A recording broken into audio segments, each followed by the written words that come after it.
In the immortal words of Judy Brown, happiness is a choice. We're happy to spend some time with us. Chip and Zay Overreaction Monday. National Championship Monday. Zay, I'm now ranked 1,435 out of 24.4 million. Not bad. Not bad at all. Crazy.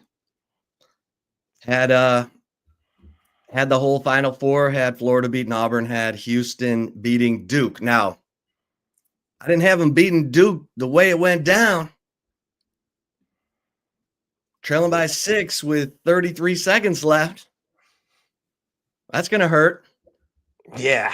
That's going to hurt for a long time, man. I've been saying all year long, when will that youth hit Duke? When will that lack of experience finally come crashing down on the Blue Devils? All the talent in the world. They got my big African brother, Maluach, who was horrible, like for 7-2, and to not get a rebound, like, bro, that's very difficult to do. But somehow he did it. And Cooper Flagg, incredible career at Duke. Ryan Knipple, incredible career at Duke. He's a first-round pick. But Kelvin Sampson's team never gives up at all. Like, you're up by 14. 8 minutes, 10 seconds to go. And you only get one field goal in that 8 minutes. Proctor misses a huge free throw, and the Cooper Flagg call was bogus. That's so weak. That is so weak. Let him play. We talked about it a ton. Like, refs don't want to call fouls under 2 minutes to go. Yeah, the ref makes that call. Like, why? Why would you want that on you? Now we're going to be talking about that forever. That ref made the call. And was it a foul? Yeah. But was it enough to, like, really alter the game? I don't think so, man.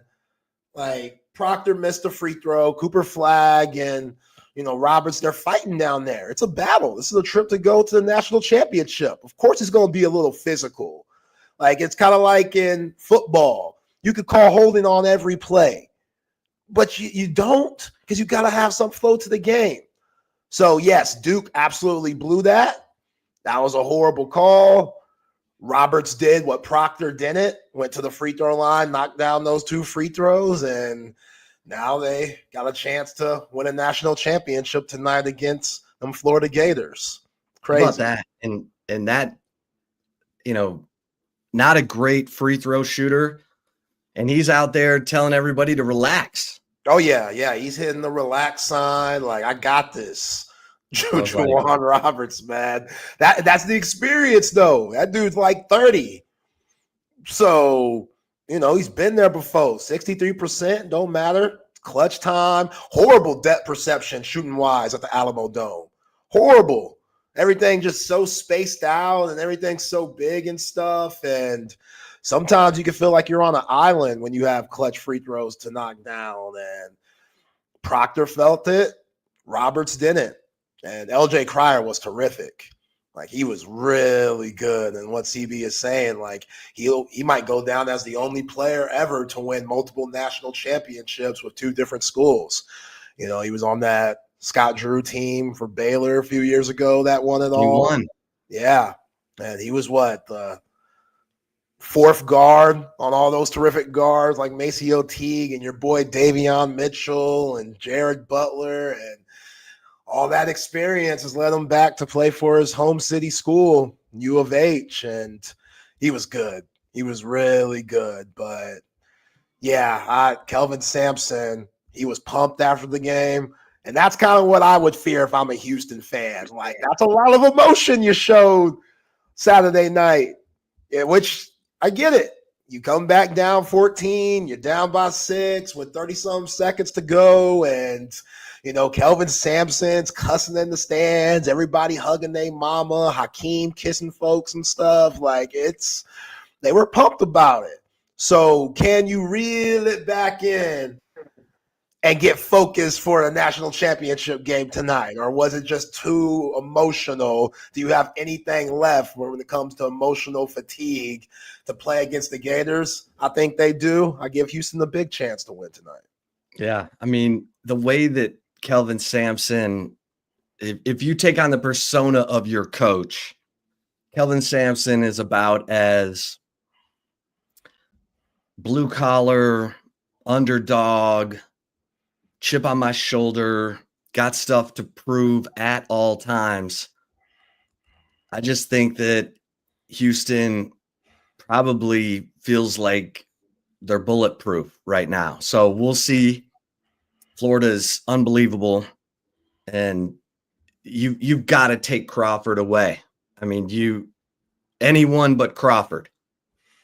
You have to take him away. Talking about Clayton? Who are you talking about? Or Clayton for Yeah. Florida.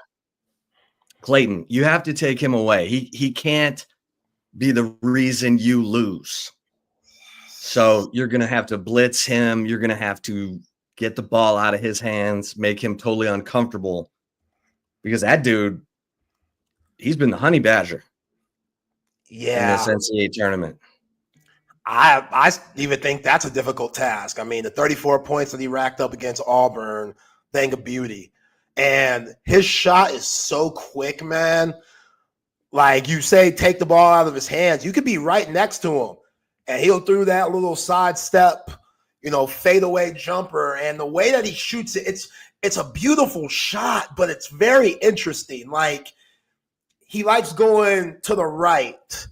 And like as he's making the move, he'll elevate into his jumper and he'll come from the side, but then he'll get straight. And it's so fast, man. Like not too many people shoot that way. I've seen comparisons like Jay Williams said he was like a mix of Dame and Steph, which that's a little crazy, but whatever. Jay Williams, very credible source out here working for the 4-Letter Network, also a former national champion. Jay Williams knows his stuff, even though some of y'all don't think he does. He reminds me more of Jamal Murray for the Denver Nuggets. Like has really good size, really good off the dribble shooter, very composed type of player. Remember, he came from Iona with Rick Pitino, so he was always coached well. Like, say what you want about our boy Prosta Primavera, he was always coached. He was always coached well. So when it was time for him to move on so he could get some serious NIL money and play at the highest level in the SEC and for a solid program like Florida, he took that opportunity, and now the dude's been the man all year long. Like, probably the best point guard in the nation, where some of these GMs in the NBA draft, I get it. We don't like age when it comes to drafting guys in the NBA. We like them in the teens still, so they can have that time to develop. Once they hit around 21, 22, they start to lose value. But I take a serious look, Chip, at Walter Clayton Jr., because if he could fall somewhere a little bit after lottery, I say in like the 16, 17 area, which means you're going to be on a solid team that has playoff aspirations. Steal. That's a steal. Like, I'd take him in a heartbeat, especially if, like, I'd take him in the single digits. You know what I'm saying? Like, who would you have right now? Trey Johnson or Walter Clayton Jr.? Walter Clayton Jr. See what I mean? I go back and forth. I could see taking both, but Walter Clayton Jr. is doing stuff that we haven't seen in a minute. The dude's terrific. So it's going to be interesting to see where he falls when it comes to the NBA draft and stuff. But yeah, Auburn, they were battling, and Walter Clayton Jr. hit some huge shots. Hawk hit some huge shots. Like, Florida's just good, man. It's going to be a great match tonight. Like, I'm very excited. I don't know who has the upper hand. It's one of those games where somebody that unknown, that wasn't as high on the scouting report, might have to make a big play, whether it's for Houston and, you got guys like Sharp who hit a huge three later on, Roberts, Francis coming off the bench, like Uzan, because we know all the attention is going to be on LJ Cryer, like it should. But if you're Todd Golding, like, what are you going to focus on with Houston? You just got to keep those guys off the boards and know that no matter how much you're up, they could come back and get you. And then for Kelvin Sampson, like you said, Chip, you want to take Walter Clayton Jr. out the game, but Will Richard, even though he had 7 points against Auburn, that dude's a 14-point scorer. Elijah Martin, who was huge in that game against Auburn with his defense and his nasty dunks. Like, it's a good game. It's going to be a really good game. Both teams deserve to be here, and whichever team doesn't win, that's going to hurt for the rest of their lives. Let's see how they call it too, because Houston's going to want to be physical with Clayton. And are they going to let him play? Because that favors Houston. It's amazing to think that, you've got to get Clayton out of his game. You got to get him uncomfortable. You can't make anything easy for him. And that's going to require a lot because Clayton seems to have endless energy. Yeah. And he seems to have his legs late in games. I don't know how he's hitting these shots, man. Yeah, they're off balance. They're tough. You don't teach no one that. That's stuff that you don't teach anybody. Like, they're very difficult shots that he's making right now in the clutchest moments too.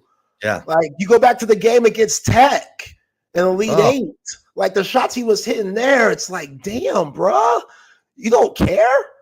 Like, no conscience, no nothing. Just, it's very impressive. Very impressive.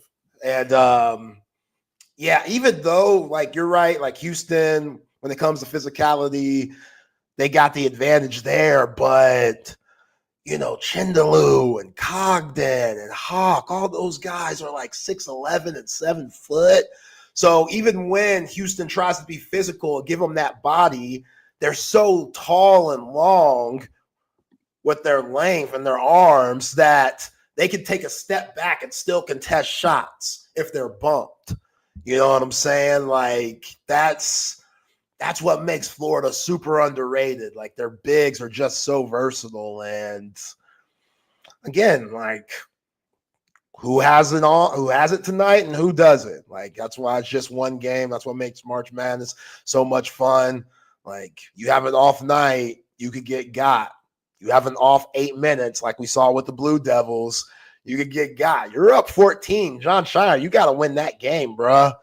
You got to find stops, like the turnover on James, which led to the tip dunk. Like, that's a huge play.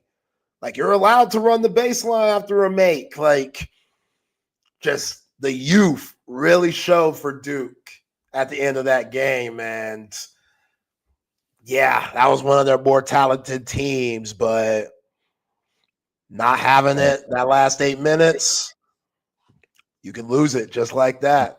Florida's they got to take the same approach with LJ Cryer that Houston's got to take with Clayton. I mean, Cryer, he's going to take those 3-point shots, and he hit 6 of 9, and that was huge, without a doubt. And Houston's, I mean, they're a threat. They can space the floor. They're not just a bunch of thugs down low. They got some shooters, Hell yeah. And that's the killer, is that it's like, oh man, you got to out rebound Houston, who smashed Duke on the boards, 42-31. But you gotta watch out for Sharp shooting threes. You gotta watch out for Cryer shooting threes. And they hit 10 of 22 threes against Duke. Yeah. And listen to this stat. This stat just blows my mind here. Or stats, I should say, plural. Duke's the only team in NCAA history to have a higher field goal percentage than Houston, more free throw attempts, more assists, fewer turnovers, more steals. All the other teams that had all 5 of those stats on their side, 335-0. Now it's 335-1. Duke's the only team to have all those advantages and lose at this level. Like, what? Like, that's crazy. That's absolutely bonkers. Like, again, what my man Naaman said, Duke choked in that game. Just choked. It's a bad moment. Bad look. It's a bad look. Bad look, buddy. Who you got tonight, Zay? Oh, man. I'm going to go with Houston. I'm just flipping a coin here. There's something majestic about what's going on with them. Something special in the making. You know what I'm saying? That's just.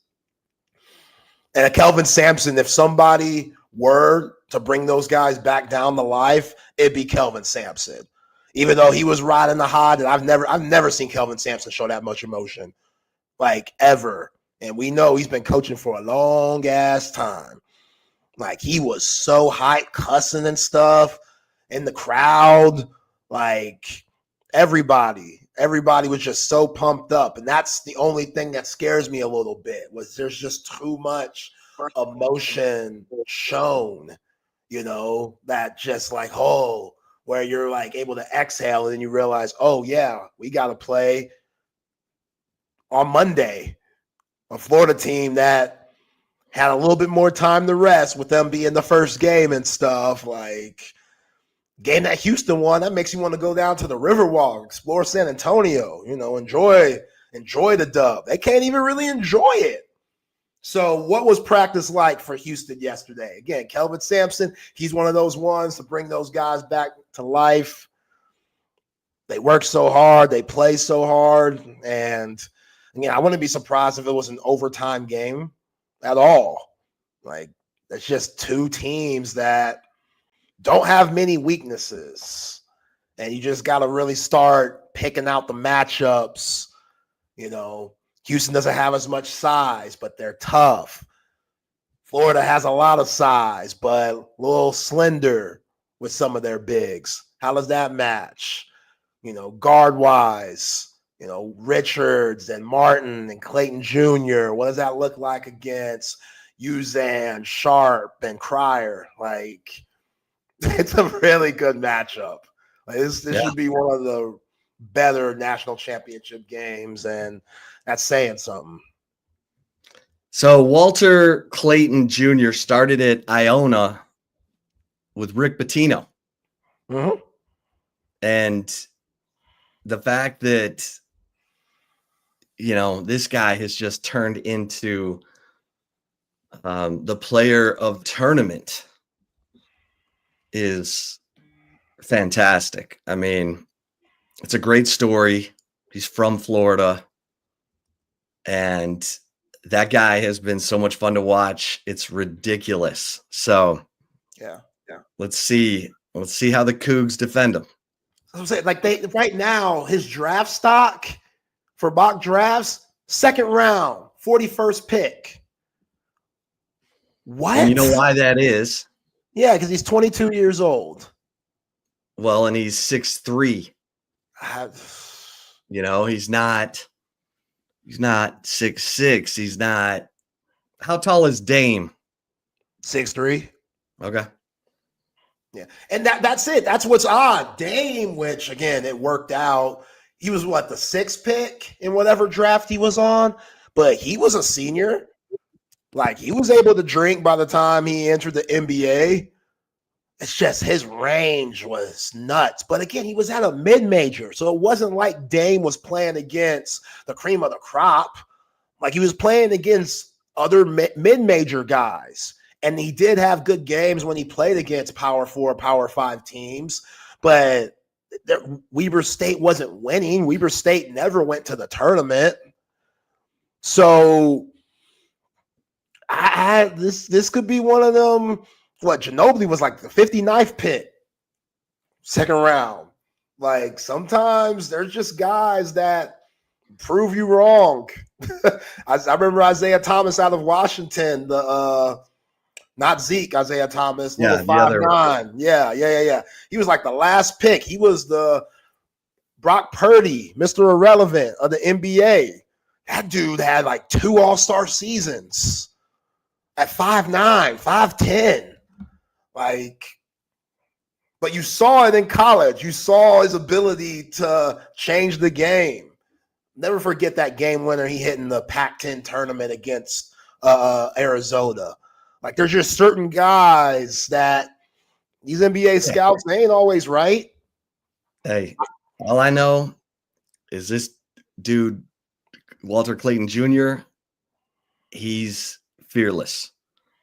So I love players like that. Love watching players like that. Mm-hmm. And it's going to be fun. It's going to be fun tonight. All right, Zay, I'm going to take the Cougs. I picked them to beat Florida in the final. I'm sticking with it. I think Houston's going to be too physical. They're just relentless. And I think they prey on teams that are not, I don't want to say finesse, because Florida they're long and bouncy and they can make plays. They wouldn't be in the championship game without it. But there's just a different level of toughness with Houston. And it's the same reason that Kelvin Sampson owns Rick Barnes. Rick Barnes is a tough-minded, defensive-minded coach.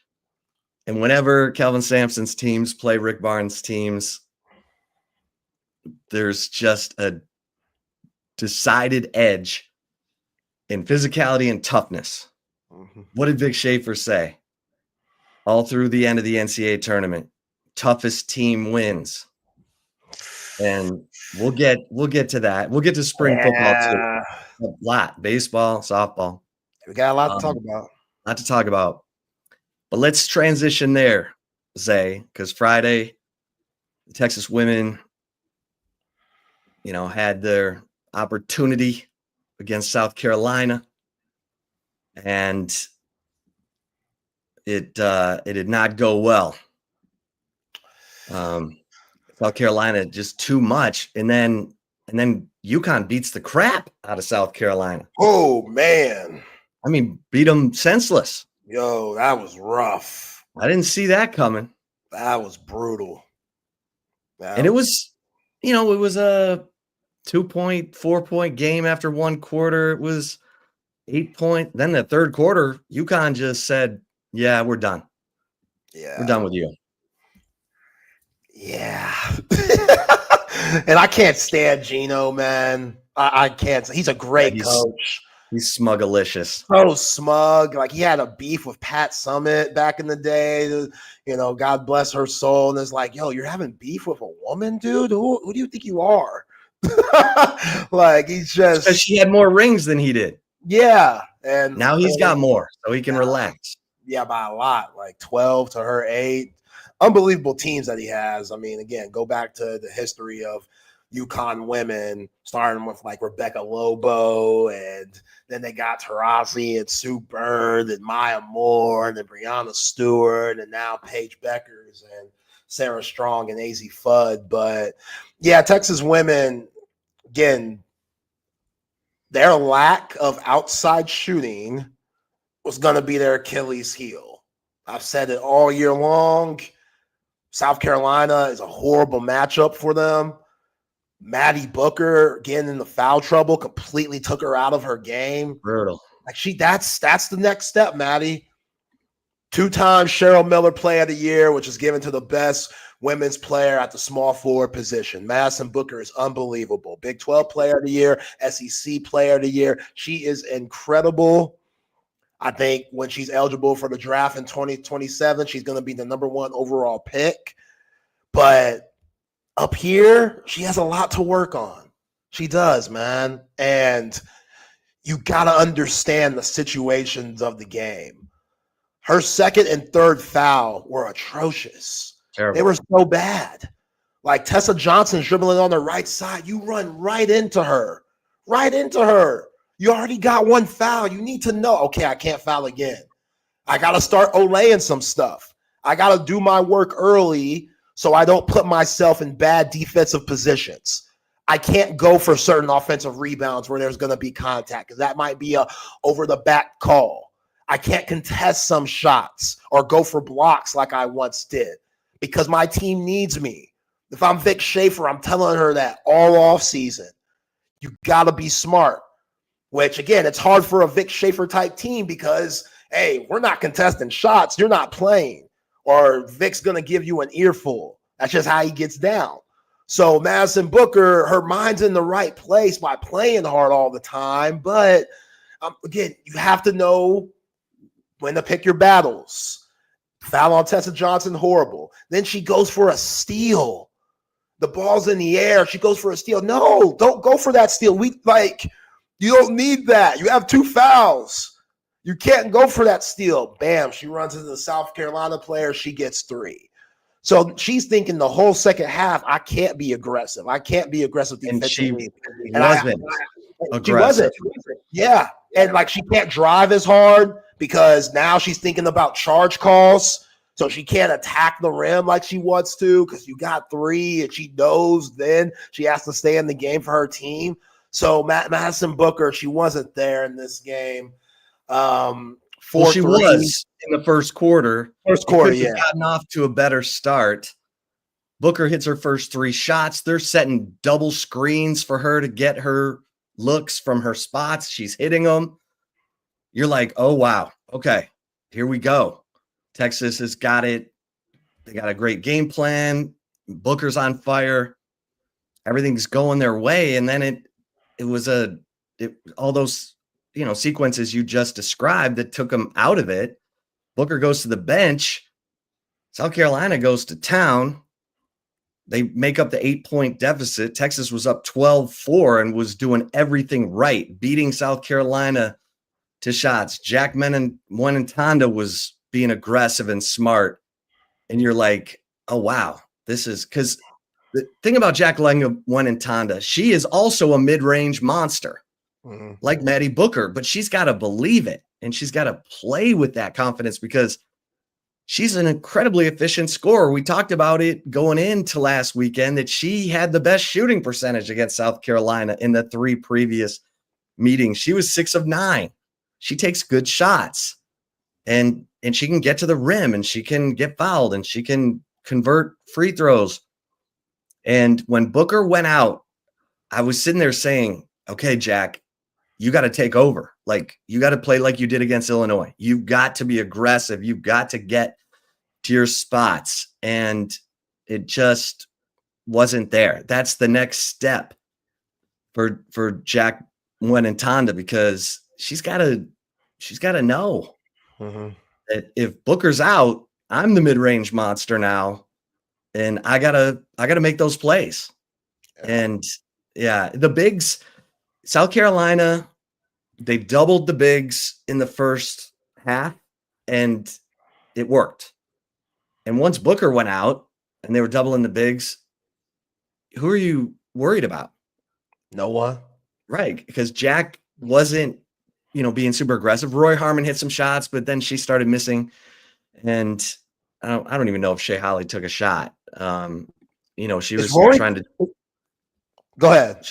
She was trying to defend. Holly ended up taking 2 shots. She missed them both. But yeah. And Jordan Lee was good, really good. I thought they should have fed her a little bit more because she was feeling it. But yeah, there's a little bit of a lack of awareness in terms of, how do we set up our scorers? Right. I thought they did a good job for Maddie, but then it was like, okay, Booker's out. Now who are we trying to run stuff for and run stuff through? And too one-dimensional. Yeah. Like third quarter. What? I don't know. 20-9. You get beaten the third. That's tough, And again, fast forward to what we saw yesterday. UConn, their three-headed monster. You can't defend that. You can't defend that. Like, look at Texas squad and how they depend on the two-point shot, Madison Booker, Kyla Oldegger, Taylor Jones. You look at UConn. The difference there is Sarah Strong, AZ Fudd, and Paige Beckers could all hit the three. All of them at a high clip to where you can't sag on anyone. You can't help on no one. And then the other two players Gino has out there, he has that Chan girl, the Asian girl, who's tough as hell, came from Princeton. So she's just insanely smart, great basketball IQ. And they got that girl from Egypt that's like 6'6", which she sometimes they take her out the game and they play kind of a 5-out with Strong at the 5. And Sarah Strong as a freshman, she's the best freshman in the country. It's not even close. Yeah, like, Sarah she Strong dominated that game. At the power forward spot, like Texas doesn't have a big that could shoot the three. You're talking about Jacqueline Winnetonda, mid-range master. Okay, but shooting the three means something. That changes your defense whole mindset on how to guard.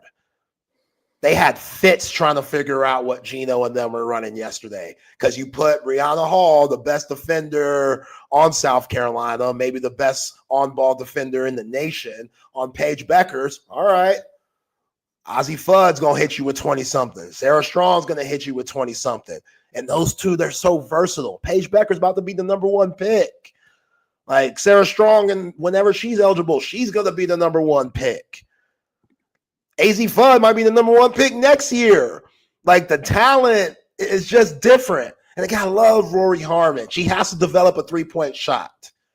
I think she has to come back. I think she could get lost in the sauce in the WNBA if she doesn't develop a three-point shot because there's only like 12 teams. Like it's very easy to get cut in the WNBA. Just ask Charlie Collier, who was the number one overall pick whatever year she came out for Texas. She's not in the league anymore, Chip. Yeah. Not in the league. Right. Like the thing about Rory that bothers me is she doesn't have great feel when she's going in driving. She doesn't have great feel for where the defenders are because her stuff gets blocked a lot. Yeah, because she plays off 2 feet, which is good. Like it's good that she plays off 2 feet, but as a point guard, you got to get a floater in your game. You just have to. You're undersized. You got to be able to get the ball over bigs who are stepping up to contest that. And she doesn't have that. And again, she's not the same player she was before the ACL injury. She might be better up here, but physically, she doesn't have that elevation that she once did. I think it will be better if she came back for another season for a 5th year, just like Paige Beckers did. Paige Beckers, she was supposed to be in that class with Caitlin Clark last year, but she tore her ACL throughout her tenure at UConn. She came back, paid off. Now she's a national champion. Now she's going to be the number one pick in this year's WNBA draft. So Rory Harmon, there's nothing wrong with coming back, and we all know the salaries and the WNBA. Yeah. So, coming back and getting that NIL money for Texas women, playing under Vic Schaefer for another year, I think that'd be very beneficial for Rory Harmon. And hopefully she could get that athleticism back to where, as you were saying, Chip, when she gets into the paint, she's able to elevate like she used to. Yeah. Well, let me ask you this, because I think Jordan Lee can develop into a three-point shooter. Her confidence will continue to grow. She probably, as a freshman, looked at Maddie Booker and the bigs and probably felt like, she wasn't the one yet. And like I said, I thought she played well. She hit threes, 3 of 7. Layla Felia is coming back next year. She has shown she can hit threes.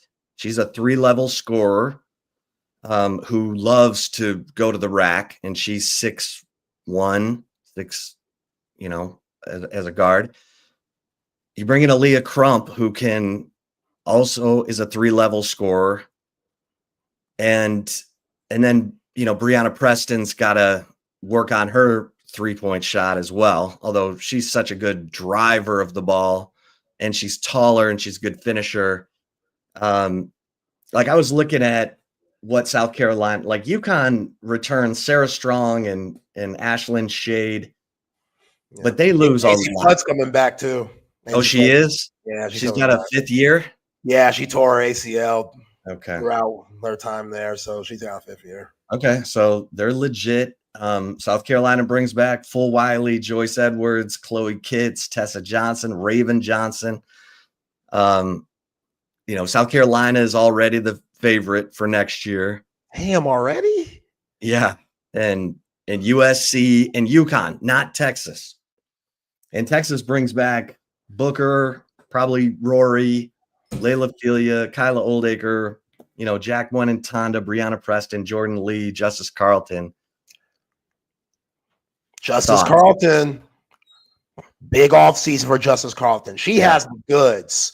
She has the goods. She has a lot of Sarah Strong in her, except Sarah Strong has that 3-point shot. I like what I saw with Justice Carlton this year. Just sometimes, her lack of experience hurt her, and her and Vic probably butt heads on that. Just, sometimes she didn't know when to be aggressive, didn't know when to, back off. But I think she has tremendous upside. And again, feel like we keep talking about ACLs here, but she tore her ACL when she was in high school. So she's kind of a year behind. And even though she was cleared and played this season, she had that big old brace on her leg. I think this offseason is huge for Justice Carlton, who I think is going to be very good for the Texas women's basketball team. Well, Vic is, 4-16 against Dawn Staley, but Dawn Staley's at the top of the game and does a great job recruiting, does a great job getting players to play, with her personality, her swag. You see her losing it yesterday? She was hot. I've never seen her that mad in my life. F-bomb after F-bomb. They kept showing her. Every time UConn did something well, they B-rolled Dawn Staley, and she just cussing and mother effing this and damn it. Like, I've never seen Dawn Staley crash out like that. But again, Gino, he'll do that to you. It'll make you feel like, man, what did we prepare for? That's what it looked like. It looked like South Carolina, they didn't scout nobody. They just went out there and tried to hoop. While UConn got anything they wanted. And Double D, I'm with you. Let's bring in my girl. Abby, it's time. Abby B. It's time. Abby B. It's time. She sat long enough. Like, where's the development here? She sat long enough. Yes, 6'9". She needs to take over what Taylor Jones brought. Yeah. I mean, look, Taylor Jones moving on is a big blow, because the thing you love about Taylor Jones and Kyla Oldacre is they're both skilled. They're good finishers around the basket. They have good hands. They steal the basketball. They block shots. They get rebounds, and they don't bring it down where it can get, pickpocketed by smaller players. They keep the ball up in the air. Okay, now you got Kyla coming back, but you need another big. So I would expect Vic to be in the portal looking for that. And, look, when Shaylee Gonzalez was on the team, everyone's like, Vic won't let him shoot the 3. Well, he doesn't want them to shoot the 3 unless they're good at it, because they can get high percentage shots, and they did. The Texas women were a top 25 team in field goal percentage. They take good shots, and they are efficient. They did not have a steady threat from 3, obviously, but South Carolina and UConn each only hit 4 threes in the championship game. You can survive without the 3, but it just makes life easier for the rest of your offense if you can space the floor. And Texas, we talked about this all season. They had 2 players at times where the defense just left them. Yeah, that's what I'm saying. Like, just your threat of being able to hit the 3. Like, AZ Fudd's threat of hitting the three, Cheryl Strong's threat of hitting the three, Paige Becker's. Like, there were times where Brianna Hall had no idea what was going on behind her. She was just guarding Paige Becker's, face guarding, one-on-one. And then Gino, again, he's won 12 championships. He understands how to get what he wants depending on how the opposing team is playing them. He had Sarah Strong on one side posting up. She has a great body when it comes to posted up players, gets in great position. They were throwing the over the head loft pass, and since Brianna Hall's just looking at one player, there's no one to help there. Usually there's someone to help, but Paige Beckers is that good of a three-point shooter. Nobody on Texas had that fear for Dawn Staley and her crew. Yeah. Nobody. No, which again, it's Paige Becker. She's like the best player in the nation. She's number one pick in the draft coming up. So, like, in a way, I'm talking crazy here, but also you got to have just three-point threats, even though you don't shoot many. And I don't know if Aaliyah Crump could bring that to the table. Shea really took a step back with her three-point shooting. That was a shocker this year. I don't really understand how that happened. I know I joke with the Garrett Wilson stuff all the time, which they posted again, by the way, Chip. Old Garrett Wilson and Shea Holly, I guess if the season's over, Garrett, they can really come outside and start doing things. You know what I'm saying? Your boy TMZ, always ready. Look at that. Look at that, Shea Holly and Garrett Wilson. My man Garrett wearing the Shea Holly hat. The Shea Holly fitted cap. I see you, man. Y'all go be happy. I don't know if Shea moving to New York or what, even though Vic's trying to get her to be on the roster and stuff. But Shea's three-point shot took a step back this year. You go from high 30s to high 20s. That ain't going to cut it. That was tough. And I don't know if it was the yips. I don't know if somebody tweaked her shooting motion, because that happens. I saw Jason Tatum after the NBA Finals. He just won the NBA Finals. Goes on a huge shooting drought in the Olympics where Steve Kerr wasn't even playing him. He was doing that weird little hump into his three. Weird as hell. And then Jason Tatum, before the NBA season started, right after they won gold in France, tweaked the shot a little bit. It happens all the time. Like, all these quote-unquote experts and trainers think they know best. Like, sometimes you just got to let a guy let it fly. Like Reggie Miller had an unorthodox three-point shot. And Reggie Miller's dad would always tell other coaches and trainers, yo, don't change nothing. Don't change it.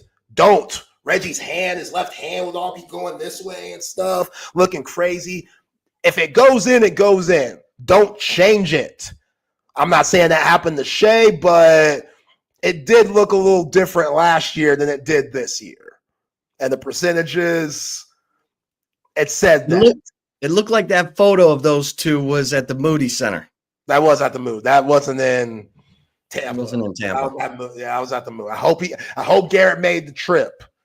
I hope he made the trip. But yeah, so you just have to have more threats on the perimeter where teams can't sag and help off like all teams did against Texas this year. Great season, nonetheless. Great season. Yeah. Get to the Final Four. Like, I love this team. They played so hard. And that's another thing too, Chip. Like, how much of your legs go with the way that Vic Schaefer likes to play? Because once the ball goes in for the Horns, they're playing full court, 94 feet defense. And I get it. They're in shape. Like, great terrific conditioning program in the offseason. Four-letter network love to show those girls running on the track and stuff like that to prepare them for that style of play. But it's, it's still different. Like, that's very difficult to do, to play that style and then have your legs to knock down outside shots. Yeah. So that's just something to think about also. Well, we're moving our way toward spring football, but let's touch on Texas basketball real quick, because over the weekend, Sean Miller, he picked up a commitment from Dalen Swain. We talked about that last week, but over the weekend they get a commitment from 7-footer, Lithuanian big man, Matas Vokietaitis, from Florida Atlantic. And he's, a 7-footer, 245 pounds who can run. And we know Sean Miller likes to, recruit internationally. Your thoughts on, we'll just call him Matas. Yeah, Matas. Solid You pick. wanted a big man. I wanted a big man. I wanted to go overseas. You got to leave the States. Yeah. I always talk about Africa, but Europe's fine. Europe's perfectly fine, especially when you hear Lithuanian bigs. Like, they're known for their bigs over there, going back to Arvydas Sabonis. And obviously his son, DeMontis, who is a great person. I love watching him on Starting Five. Like, that's some guy that you would root for. But Valuchunas, like, Lithuania is known for their bigs. They do a good job of developing them. And when they come to the States, they know how to play ball. So you bring on Mathis, who only got 17 minutes a game at Florida Atlantic, which is kind of odd. Like, I know he's a big guy. Maybe he wasn't in the best shape coming into Florida Atlantic, but 17 minutes, 10 points a game. I would like the rebounding average to be better at 7 foot. But again, you only got 17 minutes a game. So if you're getting 5.2 rebounds a game, 17 minutes, you'll take those numbers. What is he at 25 minutes? What is he at 26 minutes? And obviously, Florida Atlantic playing G5 teams more is going to be different than coming to the best conference in college basketball, the SEC.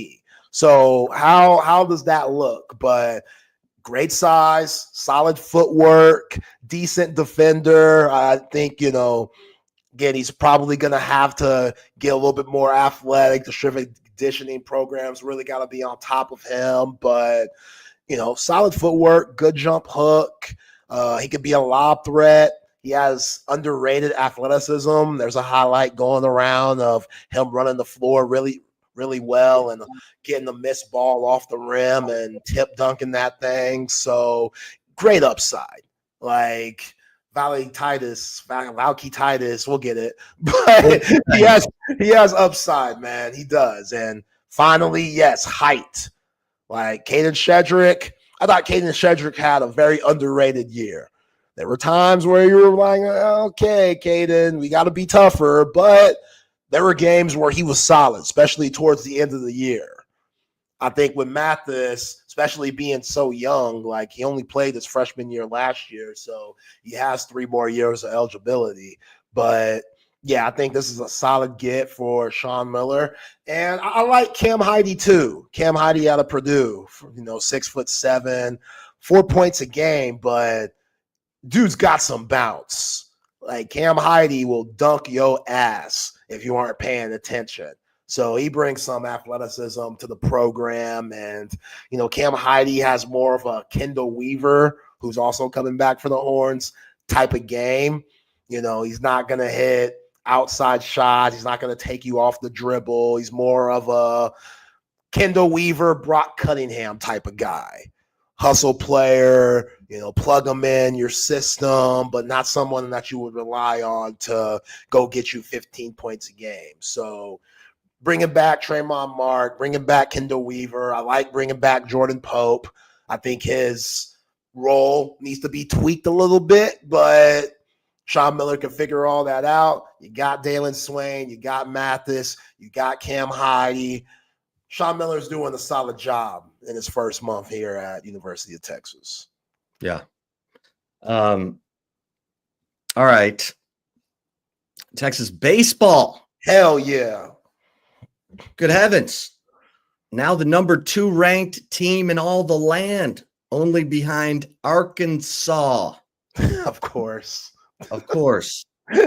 Texas will play at Arkansas a little bit later in the season, coming up on about the halfway point, not quite the halfway point in league play for baseball, but Rylan Galvan, man, this dude talk about seizing the moment, making the big play, because Georgia, it was a good game on Sunday. Texas really dominated the other, the Friday, Saturday games. Jared Spencer, outstanding in that game 1 victory. He just wouldn't let Georgia up for air. He was, he had 11 strikeouts. He went 7 2/3. He gave up 2 hits. He gave up only 1 run. Jared Spencer was fantastic. Dylan Volantis came in, got his 7th save. Praying Mantis Volantis. And the praying mantis, he's not messing around. And then on Saturday, Luke Harrison, he's, he was giving up some hits. He's, gave up some runs. He was all right, though. He was all right. He was all right. 9 strikeouts, 1 walk. He was fine. And then Grubbs comes in, pitches the final 3 1/3. This is kind of what they've done together. They've become like the duo on Saturday. He has Volantis come in for Jared Spencer on Friday so that he can use him again on Sunday.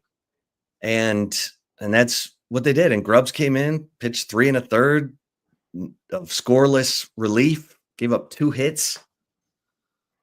So the pitching was fantastic. Friday, Saturday, and then it was a back and forth game on Sunday, and Ruger Riojas battled. Guy just grinds. The rubber-armed Ruger Riojas. He just, I'll pitch. I'm ready. I'm good. Put me in. And he goes 6 innings, gives up 3 runs on 3 hits, 7 strikeouts. And then Volantis comes in and pitches 4 scoreless innings, giving up 1 hit with 8 strikeouts and 1 walk. And man, Schlossnagle said immediately, and of course, Rylan Galvan hits the walk-off home run. They rip his jersey off of him at home plate. So he's naked, he's topless when they're singing the Eyes of Texas, because his teammates have just, ripped his shirt off, which is hilarious. And, but you look at after that game, Schlossnagel's like, man, I'm so glad Rylan Galvan's on our team. He talked about how these aren't just great baseball players. They're great people. The guys that he inherited, Jalen Flores, Max Ballou, Kimball Schusler, Rylan Galvan. And then he said of Volantis, look, the guy's going to be a starter for us, but right now we need him in this role because he's been borderline unhittable. I mean, you don't want to put that on a freshman, but this is a guy who knows exactly what he's doing. He knows that he can throw that knuckle curve for strikes, and hitters are like, he's going to have to throw me a fastball at some point, and he doesn't have to. He does a really good job of mixing his pitches. He and Max Wiener are on the same page. And so you get this sweep of Georgia. Now, Texas is going to, their 2 toughest series have been at home, and Texas has handled it. They took 2 of 3 against LSU, and they swept Georgia. Those are both top 5 teams at the time Texas played them. And, the confidence, Zay, because they're doing this without Max Ballou. They've moved Tommy Farmer over to right field. You're getting Easton Winfield and Jaden Duplantier in left field. And look, they're surviving. And Jacquay Stewart. What a series. Come on, man. Terrific. He was so good in this series. He showed up. He was good. Yeah, because Adrian Rodriguez is still recovering. It's a upper body injury is all they're saying. But hey, you get opportunity when a guy goes down. You got Casey Borba at third, who's been, for the most part, he's been solid. He had some But good plays, man. Yeah. He had that 3-5 double play where he stepped on third and slung that thing to Kimball Schuessler was huge. Bases loaded. And then he went yard in game one. Casey Borba, at times he'll have some, lapses, but overall, I thought Casey Borba has been really good. And yeah, Jacquez Stewart, man, that's my man. He flipped the hell out of that bat. Game two on that homer, first homer ever in the Texas uniform. Yo, that was petty. And you need a hype man. Like, I know we're doing the skull thing. Absolutely dope. I talk about that every week. But you need that guy that's going to, be a little disrespectful. Ain't nothing wrong with that. Like, the game can be so uptight, man.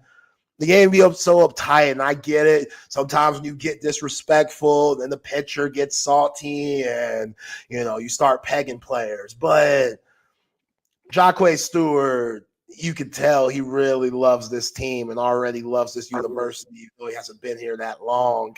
And his energy was huge. Like, he gets a double. He's over here yelling at the dugout while doing the skull and stuff, just to try to get everybody hyped up. And he's built like game. You need guys like that.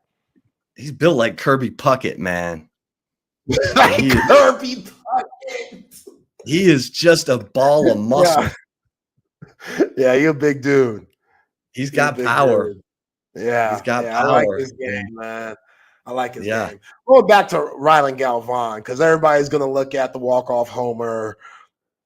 Obviously, they should. That was a big-time hit. But this guy, like game one, he steals second. Then he steals third. Kimball Schuessler ends up bringing him in. That's a huge play. There was a play where Ruger Riojas overthrows him. Guy from third crashes home. Rylan Galvan gets the ball, tosses it to Ruger Riojas. They get it out. They get out of the inning there. There were plays like that all weekend long. You know what I'm saying? Like Jalen Flores was solid playing shortstop, making big-time plays. There was a huge play where Kimball Schuessler is in foul territory, and he's trying to track the ball, and he falls on his ass, but he still comes up with the catch. Like, this team, man, especially after what you saw Tuesday night against Texas State, like, this team, they're able to get over losses and then come into these very tough series against the team that's as hot as anybody in college baseball when it comes to batting, and the pitching puts on the show. The fielding is solid. Will Gaspirino had some huge hits in the series. Like, it's just everybody, 1 through 9. It doesn't matter if Max Ballou's out. It doesn't matter that Adrian Rodriguez is out. Guys are stepping up. Schloss is pushing all the right buttons.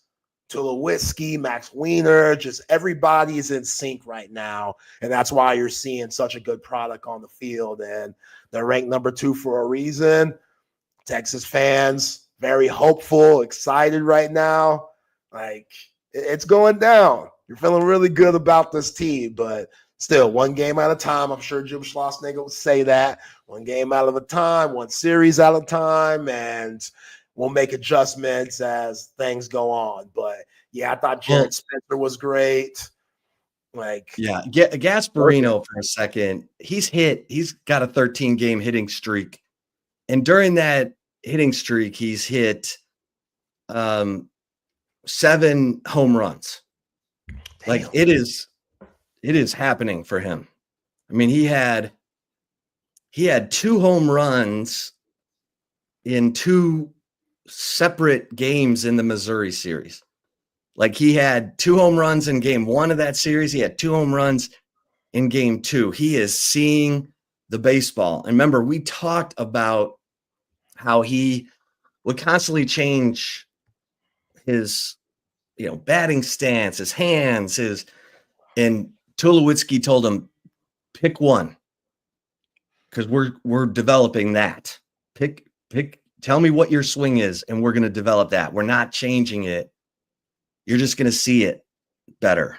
And he's seeing it right now. And, Tulowitzki, the magic of Tulowitzki is he simplifies the game for them in that he's almost like a poker player when he can, tell you when the fastball is coming. And so, Gaspirino's just, he's seeing the ball out of the pitcher's hand. He knows what's coming, and it's boom. We know the power is ridiculous. And everybody's seeing it now. I mean, 7 home runs in this 13-game hitting streak. That's impressive. Yeah. And now he's the team leader in home runs. I didn't know he came from baseball royalty. I didn't know his pops worked for the Dodgers, which is why he's from Los Angeles. I didn't know that. They were saying that, like in game 1 or something, his dad actually went to Georgia, played baseball there, but I didn't know his pops was in the front office of the Dodgers. So, he comes from a big baseball family, and that's always a positive. Like when you have those ties. He wants to be great. And I think he now realizes, okay, these guys are helping me become a great player, because he's a guy who, like I said, he just probably overthought things a little too much. Okay, it's not happening right away. I gotta change it. I gotta change it. No. Yeah. Lock in, develop that swing that is comfortable, and then boom. Yeah. Not everybody's Cal Ripken Jr. What the hell? Cal Ripken used to change his bat stance every year. That's crazy. All the time. But he's one of the greatest to ever have a bat in his hand. So what you gonna say to him? But simplify the game. That's the best. Those are the best coaches. The best coaches that can simplify the game on a sport that could be very complex, especially baseball. I say it all the time. You get in your head real easy when it comes to baseball. And I think the coaching staff, they deserve a lot of credit for why Texas is so hot right now, just pressing all the right buttons. Love the pitching staff, man. The pitching has been so good. I was so surprised in Jared Spencer how good he was. Lasting that long, 112 pitches, man. That's a lot. And he's been great. I mean, he really has. And I think he's getting better. I mean, Max Wiener's always working with these guys to just make subtle changes to add a pitch. And, Spencer's slider has gotten so much better. He's got a changeup now. He's getting better in my mind. Now, what's interesting is tomorrow night, they play Houston Christian, who's the best team in the Southland Conference right now. Damn. So this is another one of those tricky little Tuesday night games, and they got to get some help from my man Cade Bing, the Binger. The Binger keeps turning in these great performances, and come on now, help the Binger. He had 5 perfect innings of relief in a game and didn't get the decision.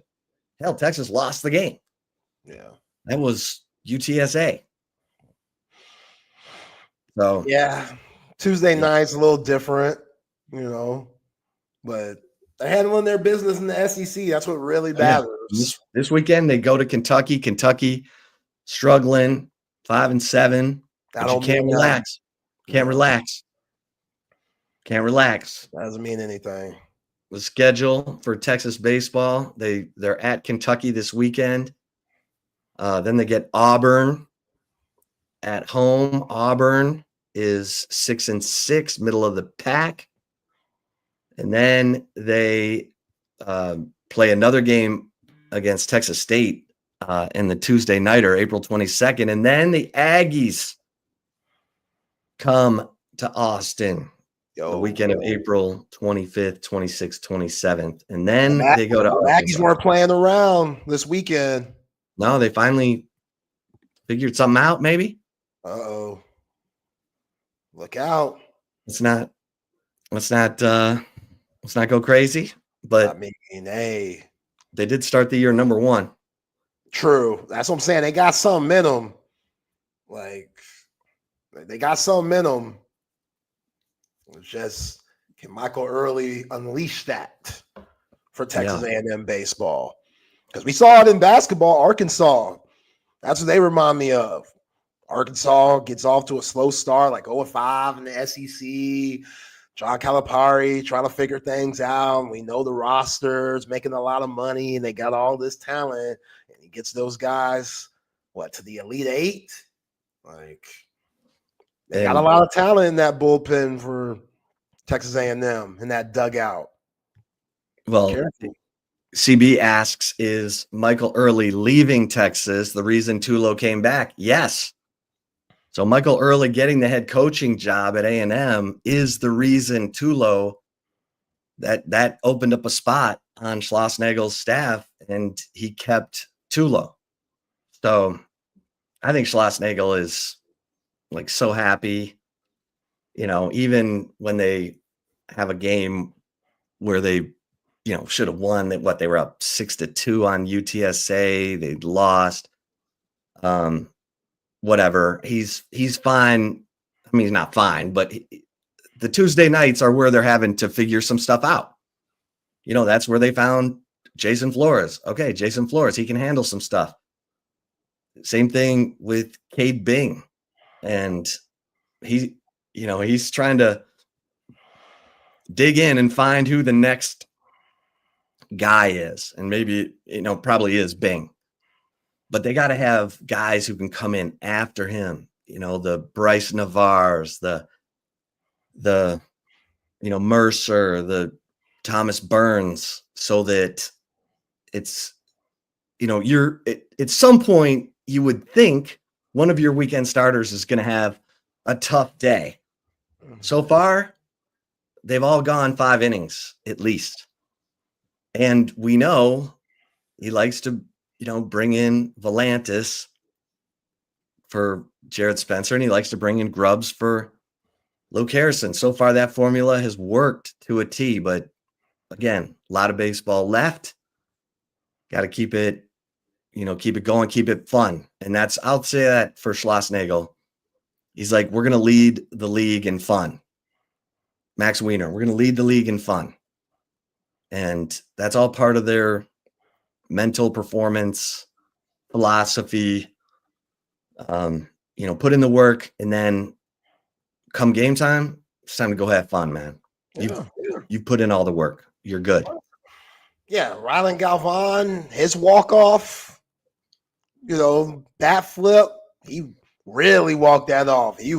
I feel like he walked to first base before he made his rounds there. Like, everyone's having a blast. I just mentioned Jacque Stewart. Like, you see at the end of the game, Jalen Flores and Ethan Mendoza, they do their little dance and handshake when the game's over. You talked about how they stripped down Rylan Galvan after the game. Like, have fun out there. The game's too hard. The game's too difficult. Like, have a blast. You're a really good team. Like, show it. And they do that, man. They do that. I've been very impressed. Very impressed. They've been killing our boy Chris Phillips, SEC Unfiltered. They've been killing him. My man Chris Phillips put out a video. He said that Georgia was just going to keep their hot streak on. And, they were going to come up with another series coming from Athens to Austin. And, Texas fans, we petty. Everybody making my man Chris Phillips eat his words, man. Y'all lay off Chris, man. We wrong every once in a while. That's the business. You're going to be wrong every once in a while, every blue moon. My man Chris does a great job over the SEC Unfiltered. But, Texas fans, they let Chris know. Like, Chris, I think you owe us an apology. Because them Bulldogs, that's a wake-up call for them. They cocky, too. They got that one player. He got his whole chest out. Number 11, he got whole chest out, like no button, like 0 buttons. Like that Bulldog team, they cocky too. Man, I think they got a little over their skis coming into Austin because they're probably like, oh, it's just a part of the process. Like Texas, they just in the way. And they realized on Friday, oh, this might be a little different than what we thought it was gonna be.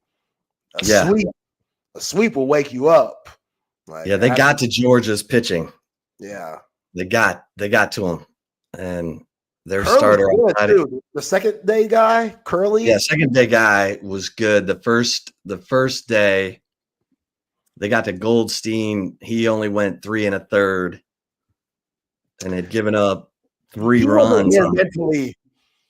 Goldstein, he wasn't here mentally. He was dropping F-bombs on, ball calls that he thought were strikes and stuff. And yeah, if I'm Jim Schlossmaker, I would have been hyped seeing that. Like, oh, we got him. We got him. He's getting a little too over emotional. That's gonna happen. Like, you're not gonna agree with what blue calls sometimes. That's it. Like, each umpire, they got their own eye. Like, they ain't all the same. They got their own eye. So you can't have that rattle you. Goldstein rattle him a little bit. They had to take him out. In that game too, Georgia kind of controlled it. They were up 4-0 through 4. Then they were up 4-2 through 5. They were up 4-2 going into the bottom of the 7th, and then boom, that's when the bats came to life. I mean, it was impressive. Flores doubled, 2 RBI double. Galvan walked. Then Gaspirino doubled for 2 more runs. And that was a crooked inning. They ended up with 5 runs in that 7th inning. And then, Galvan, the 7th inning was kind of magical for Texas the whole weekend. But yeah, man, this team does not, they don't go down. They just fight. And so, all right. In softball, number 1 in the country, Tegan Cavan just keeps mowing people down. Katie Stewart's hitting home runs. My God, Reese Atwood is batting like .447 and she's 4th. Yeah. You might as well just walk her. Like, I don't care if bases are loaded. Just walk her. You'll give up 1 run. It's better than 4. It's better than 3. Like, why are we pitching to Reese Atwood at this point? Like, the stats are showing, in my eye, that walking her to put somebody else on, like, I do that at this point. But again, they're just so deep. Mike White's crew, they're just so deep. Like, walking her, you're bringing up somebody like Katie Stewart and other, girls that are raking.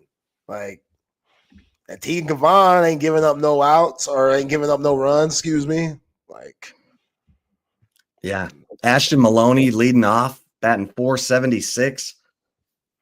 I mean, and Caden Henry, she's batting .472. She's got 23 of 24 steal attempts have been successful. Damn. And she just hits for average like you can't believe. I mean, yeah, this team is now more than Reese Atwood. And, we're not talking enough about Caden Henry. We're not talking enough about Ashton Maloney, Mia Scott. We expect Reese Atwood, Katie Stewart to be the home run hitters and get it done. And Mia Scott's, she's been in the program. She's a veteran. She's a playmaker, but I'm telling you, Ashton Maloney, Caden Henry, those two are lethal because once Caden Henry gets on base, she's moving. Yeah, she's moving. She's getting into scoring position. And all right, let's get into some Texas spring football because there was a little bit of a scrimmage last Thursday night And, you had a little bit of ones versus ones. You had a little bit of twos versus twos. And, Arch Manning, he's been really good. Obviously, Trey Owens, I heard good things about Trey Owens and KJ Lacey, that Owens is just solid. Like, he doesn't flinch. He's a big, strong dude who's picked up this offense. And I know there's a lot of, what if some happens to Arch? I think Trey Owens is going to be fine. I think he's just solid. You got Trey Wisner and you don't have CJ Baxter, but you've got, Trey's been money. Jarek Gibson's been good. Christian Clark's been good. And I'll tell you, the guy to kind of keep an eye on at tight end, we know Spencer Shannon can block, but Amari Winston, I'm told he had a touchdown catch in the twos versus twos portion of that scrimmage. And, I mentioned him from the open practice. Yeah. The guy's just got good hands. He runs good routes. He's tough. He's put together. He's, 6'1", 246. Like, he can hold up. He can hold up and he can move. So we may be underestimating Amari Winston. Hard to say. Let's not get crazy. No, man, get crazy. What do you mean? We're trying to break Gunnar Helm's records this year. Get a little crazy. Freshmen breaking records. You're Texas fans. You were spoiled last year. Airy. Spoiled. Gunnar Helm was a thing of beauty last year. Guy came up big every time they needed him, seemed. So, offensive line coming together. At receiver, it's different names. Parker Livingstone, we've talked about, but keep an eye on Dalen McCutcheon. I'm telling you. From Lovejoy, Zay. Coach Dodge told us. Pro already. Work ethic, pro. How he handles himself, like a pro. And again, like when Coach Dodge was on with us a few weeks ago and told us that, I was like, all right, Coach, I believe what you're saying, but also, that's what we played under. So Coach Dodge is going to vouch for him. He's going to, say the positive things. You just never know.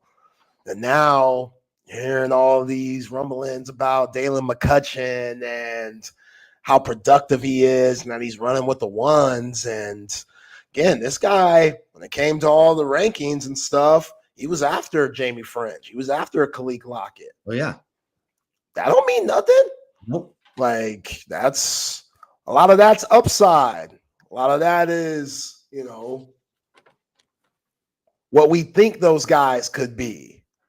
But once you touch down on campus, you're going to get equal opportunity. And how serious you take the game, how serious you take film.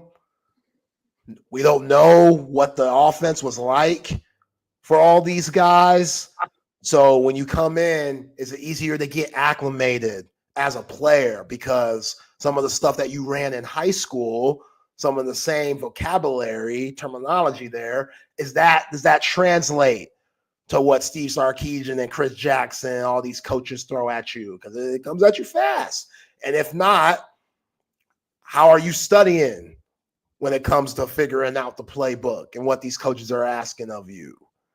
And I'm not saying those other guys aren't doing that. It's just that's how you could separate yourself. And even though you might not be as athletic as the guy to your left, or you might not be as big as the guy to your right, just want to and will could separate you from those guys. So, yeah, that's what I love about offseason, because all the hype that we get, all the hype that we think is coming in on campus, sometimes you get overlooked. If you're not bringing it, some of these guys that feel entitled, the Jonte Cooks of the world, Like, oh, I should be playing. I'm better than this guy. I was rated higher than this guy. Why the hell's DeAndre Moore getting more love than me? Now I'm gonna go and steal some stuff. My Uncle Rico says I'm the best. Yeah, my Uncle Rico says I'm the best. I'm the man. Why he getting more NIL than me? Y'all gonna make me have to steal around here. Like, damn, that's where it all started. Uncle Rico was telling him, hey man, if they don't pay you the NIL, you just take it. Just take it. Go look at their lockers. Go look at their lockers, see what they got. Go to the lockers of the kids that you think are getting too much NIL and just take theirs. That's what we're doing. We're taking matters in our own hands. Ah, that's funny. Jonte. Come on, Jonte. Bounce back, Jonte. Get some help, Jonte. You could be a good player, bro. I want to see you succeed. We gonna crack jokes on you. You did that to yourself. But come on, you could bounce back, bro. But for real, though, I like hearing Dalen McCutcheon. I like hearing Amari Winston. I like hearing Parker Livingstone. Like, those dudes, y'all saw what Pro Day was like? Y'all saw all those guys that are going to be in the National Football League now? Spots are open on this team. Yep. Like, Trey Owens, we get it. It's Arch's time. But, hey. Stay ready. Stay ready. Knock on wood. God forbid anything happened to 016. Stay ready, bruh, because you might get the call up. And when that time comes, if that time comes, where you at? Like, because them expectations, Georgia don't give a damn who's playing or not. Oklahoma don't give a damn who's playing or not. No, they don't care. They don't care. We expect the same things, man. Victories. So victories. That's what I'm talking about. Everyone's like, how's Arch? How's Arch? I'm like, Arch is fine. Are the playmakers making plays? Are they hanging on to the football? Are they going to be ready in Columbus? Because Arch doesn't have the same weapons that Quinn had the last 2 years. Quinn had Xavier Worthy and A.D. Mitchell and J.T. Sanders in 23, and he had Matt Golden and Isaiah Bond and Gunnar Helm in 24. Now, could some guys emerge? Yeah. Yeah. But right now, we're talking about DeAndre Moore and Ryan Wingo, who have big game experience. And, you know, there were some drops in there in some big moments. They got to get those dogs, man. And if it's Dalen McCutcheon or it's Amari Winston, Spencer Shannon, look, Archie can't do it by himself. No. Remember Leon, those Budweiser commercials? Leon can't do it by himself. But Leon, you fumbled the ball 3 times. Well, my teammates could have picked it up. You know? I love those commercials, by the way. Those commercials were stupid, man. Oh, stupid good. What about defense? So I'm excited, man, because I think the linebacker situation is legit. You know, with Anthony Hill, Leonga Lafau, you got Trey Moore playing. Yeah, I heard that. What's going on with that? Yeah, so in certain situations, they'll have Trey Moore, you know, as more of a outside linebacker, so that he's the one, you know, kind of standing up with Colin Simmons' hand on the ground. And now you add in Anthony Hill. I mean, and now you got a guy like Brad Spence who can also, you know, play all 3 linebacker positions, but is also good coming off the edge. Like, you can't, they're kind of ridiculous at the edge rusher position. You know, as long as Colton Vasek is going to be okay after the shoulder surgery. He's still out, right? Yeah. So you've got Ethan Burke and Colton Vasek at that strong side position where Baron Sorrell was. They'll be fine there. And then you got Colin Simmons and Trey Moore. Landon Jackson. You got dudes, Zeke, Yumazulu. Not Zeke, but Zena, who's long. I mean, long. And, 6'5", 259. Like, they got dudes. So if Lance Jackson could be anything like his brother, we're in good shape. Yeah. We're in good shape. Because he's 270 as a freshman and he's ripped. God. Like that dude's God was in a good mood when he put Lance Jackson together. And then in the secondary, man, a bunch of different guys are stepping up, making plays. You've got Jalen Gilbo, you've got Kobe Black, you got Malik Muhammad, but mentioned Warren Roberson, Cade Phillips. And then at nickel, they're, with Gilbo playing outside corner, they got Wardell Mack working in there. Grayson Littleton, who's a freshman DB. You got Jordan Johnson Rubel, because Jelani McDonald has been primarily safety with Derek Williams working his way back from the knee. And just because Jelani McDonald is a beast, I'm hoping Jelani can be, Makuba. Makuba was so good last year, and I think Jelani's that good too. So, what about star position? Like, who's running ones at the star spot? You know? Well, I mean, Jordan Johnson, Rubel, but they kind of know what he can do, so they're playing Wardell Mack in there a lot, which is good because Wardell Mack is a dog. Like, I like me some Wardell Mack. He's a guy who just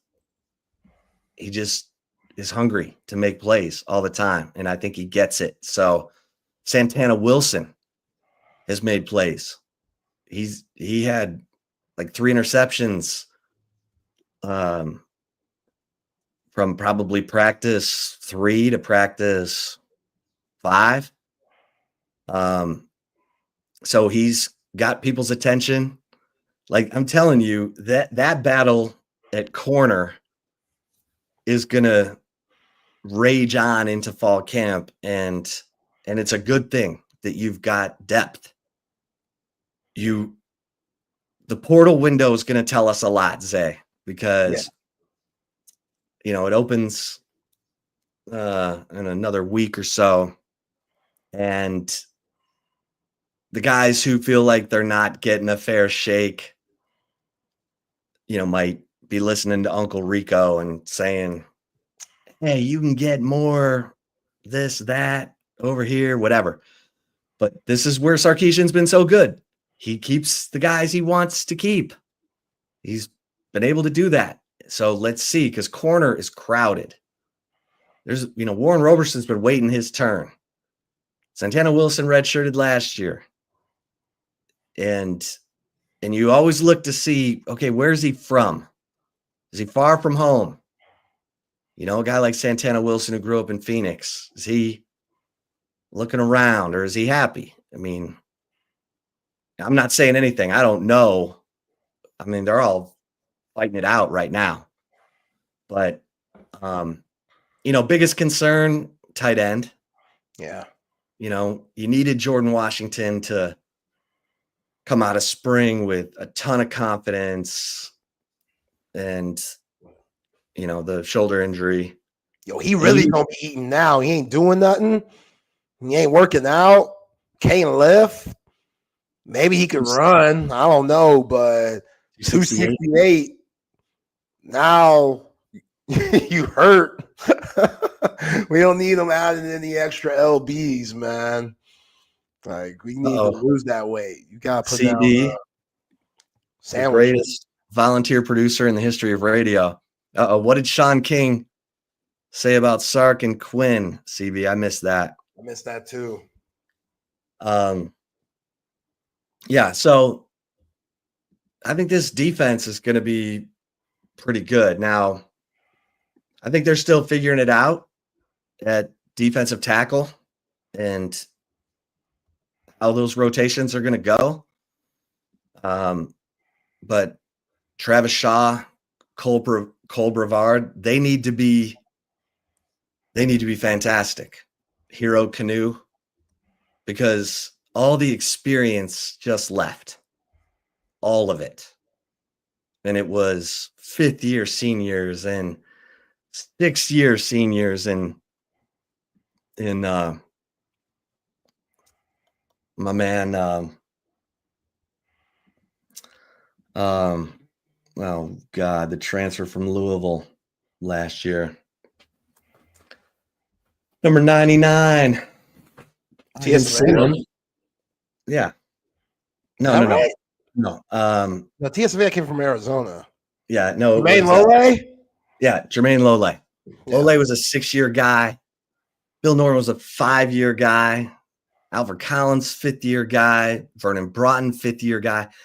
That experience is enormous, and it all left.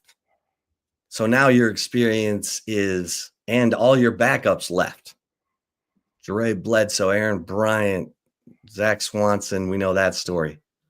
So you bring in 3 veterans in Travis Shaw, Cole Brevard, and Hero Canoe was kind of a red shirt special teams guy, but they like him a lot. So that was a good pickup. And then you got Alex January coming, and then you got these young guns, what Steve Sarkisian has called his foundational defensive tackle class with Justice Terry and Josiah Sharma and Myron Charles. Those guys need to just build, and Kenny Baker is earning every penny. Sure is. This Shout spring. out to my man Kenny, man. Huh? Shout out to my man Kenny Baker, who was getting a lot of knock last year, which wasn't his fault. Just we all love Bo Davis. Bo Davis cussed him out on the bus or the plane, wherever the hell it was. We love Bo. Give Bo a statue. Bo Davis was good, but other coaches could be good too. Yeah. Let's give Kenny Baker a fair shot. Come on. Here in year 1, he's done his thing. I expect big things in year 2. All right, I found what CB's talking about with Quinn Ewers, old Shawn King, who goes by the certified quarterback whisperer.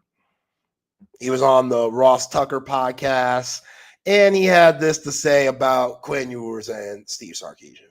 Slight frame, undersized, below average athlete, below average arm talent. Like, I truly think if Sarkisian played Arch Manning, Texas wins a natty this year. I think Texas was that good at the other positions. Hey, that's all right. That'll be a talking point for those who like to talk. Oh man, this Arch Manning wave is ridiculous, man. Like how you know that, bruh? Like, we get Arch Manning has all the intangibles, all the attributes to become a great quarterback. But you really don't know yet. They do. I think even Sark has let out little, nuggets that Arch Manning's deep ball is legit. It's legit. He had better numbers than Quinn last year on the deep ball.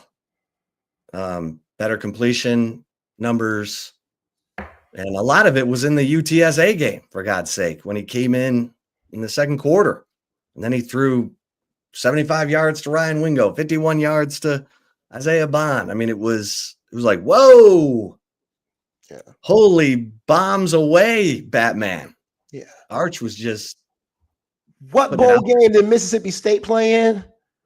Like, they didn't play in no bowl game. Who? Mississippi State. Did they play in a bowl game? No, they didn't. That's what I'm saying. Like, Arch didn't play against top tier competition. Like, all the games that he played, except the A&M game where he ran it, he played against Ohio State, where he ran it again, but it wasn't like Arch was playing when he was actually given the ability to throw the ball against top tier competition. So to base, like everybody loves to base what he did against Mississippi State and UTSA. And what was the game before Mississippi State? That ULM? ULM. Yeah, ULM. And then say, that's what we would have saw against the Georgias and the Clemsons and Arizona State. And it's like, we don't know that, though. Like, I'm very high on Arch Manning, too. But old Shawn King here, that's a little crazy. A little crazy to say. There's one thing to just not Quinn Ewers. Like, Quinn Ewers did have his flaws, but Quinn Ewers was tough as nails, man. Like, dude played with the oblique. Like, hey, dude was always hurt. Like, are we serious? Listen, I've talked about this before. This was a tricky situation for Steve Sarkisian because Quinn Ewers coming to Texas gave Texas the roadmap. It gave them a chance, and they got to the college football playoff. They're on the 13-yard line with seconds left against Washington to play for the national championship. Quinn led the great drive down to the 1. It was a great drive. Go back and look at it. Then the play calling, it all went sideways. I'm not blaming Quinn for that.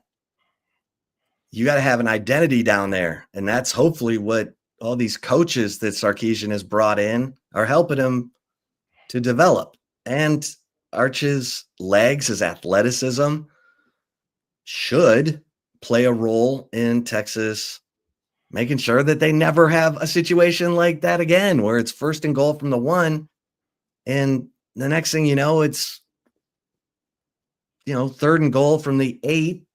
And your right tackle doesn't get any contact on a 0 All-American defensive end. Oh, just who, I'm not blaming Quinn for that.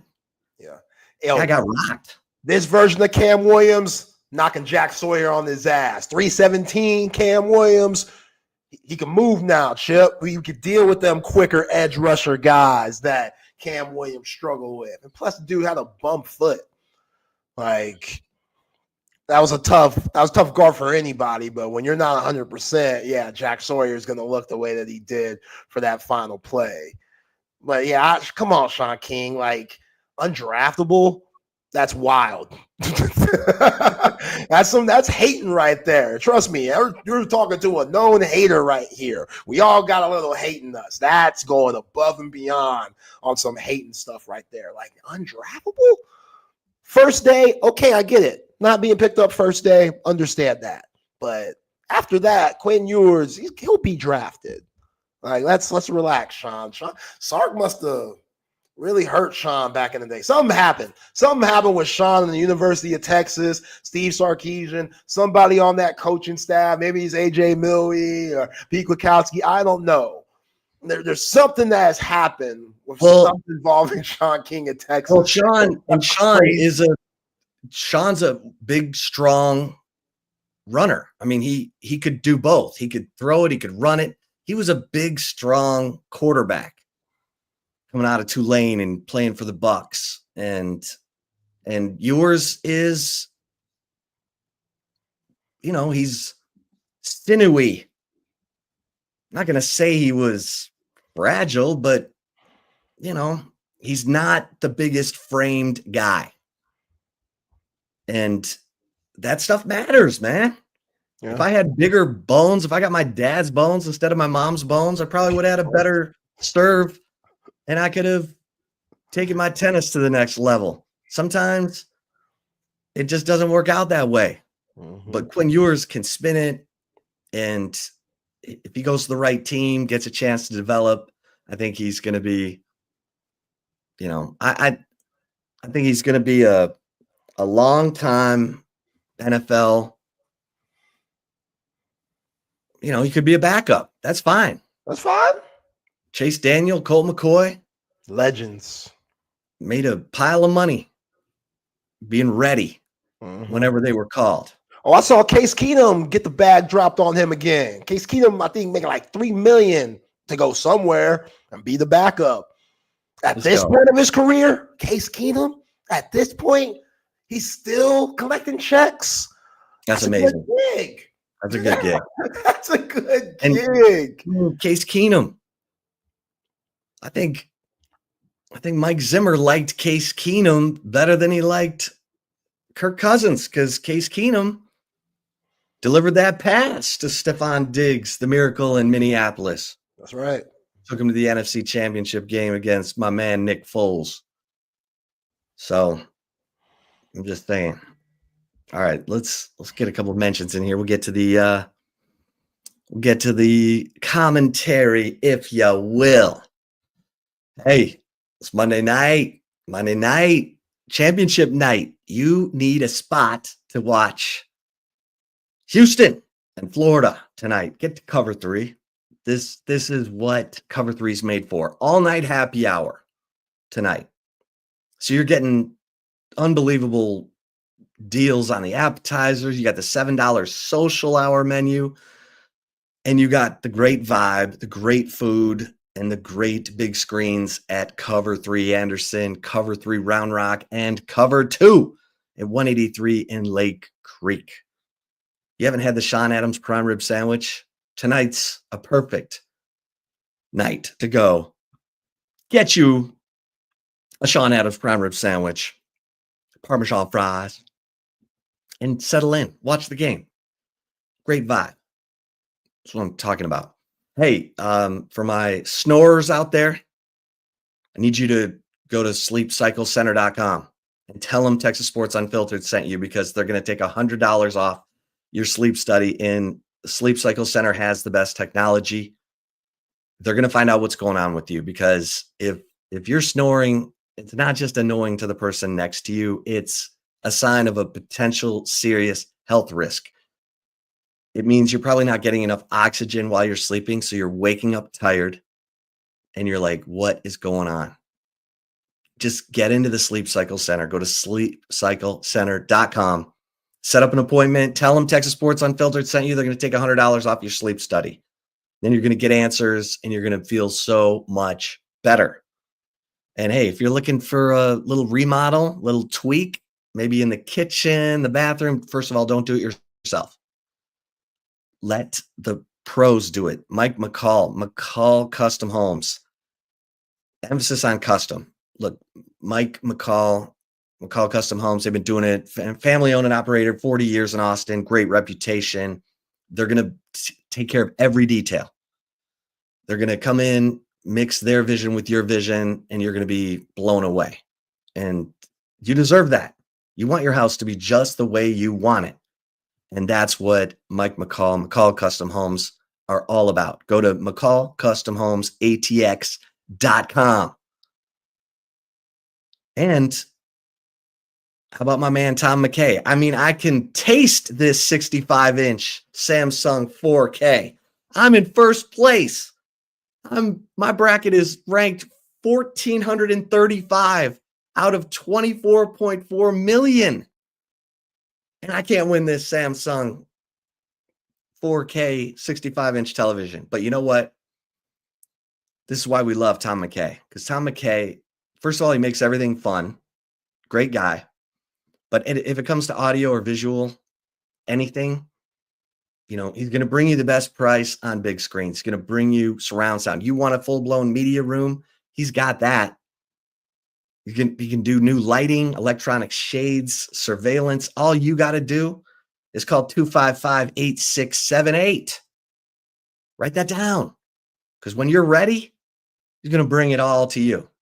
You don't need to be lugging TVs around town, punching holes in your drywall. 255-8678.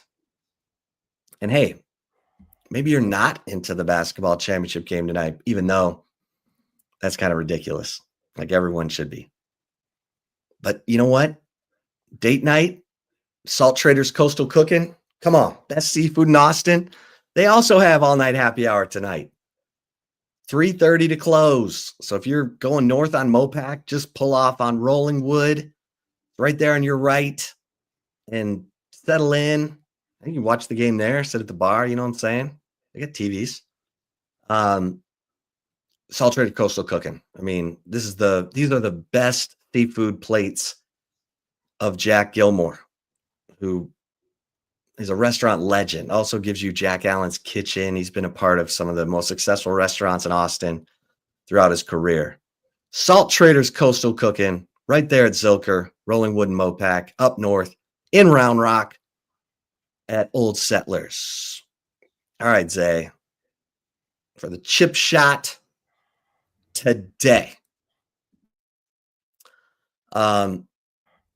Spring football is, well, first of all, kudos to Steve Sarkisian and L'Oreal. Yeah. L'Oreal posted on social media that they had a baby boy.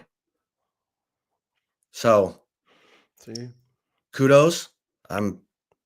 Steve Sarkisian is 50 years old. I'm not. Yo, why you and E. Henry said the same 50? Why y'all keep bringing up his age? What's that got to do with anything? I mean, he's had a bunch of kids, but hey, so new wife, new life.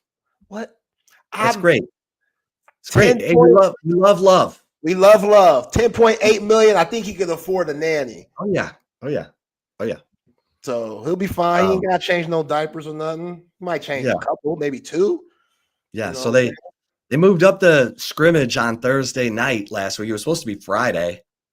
But the baby, I'm told they moved the scrimmage up to Thursday night and had the guys lift on Friday. And then they were kind of given the weekend off. Hayden Connor got married. So a bunch of guys went to his wedding over the weekend.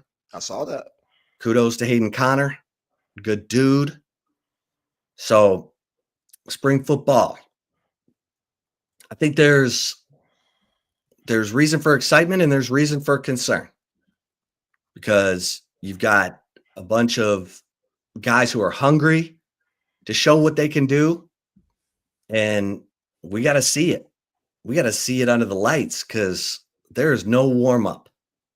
You're going to Columbus, Ohio to face the defending national champions on August 30th. Cakewalk. That's a I'm cakewalk. Yo, telling you. Ryan Day don't even know his starter QB yet. We good.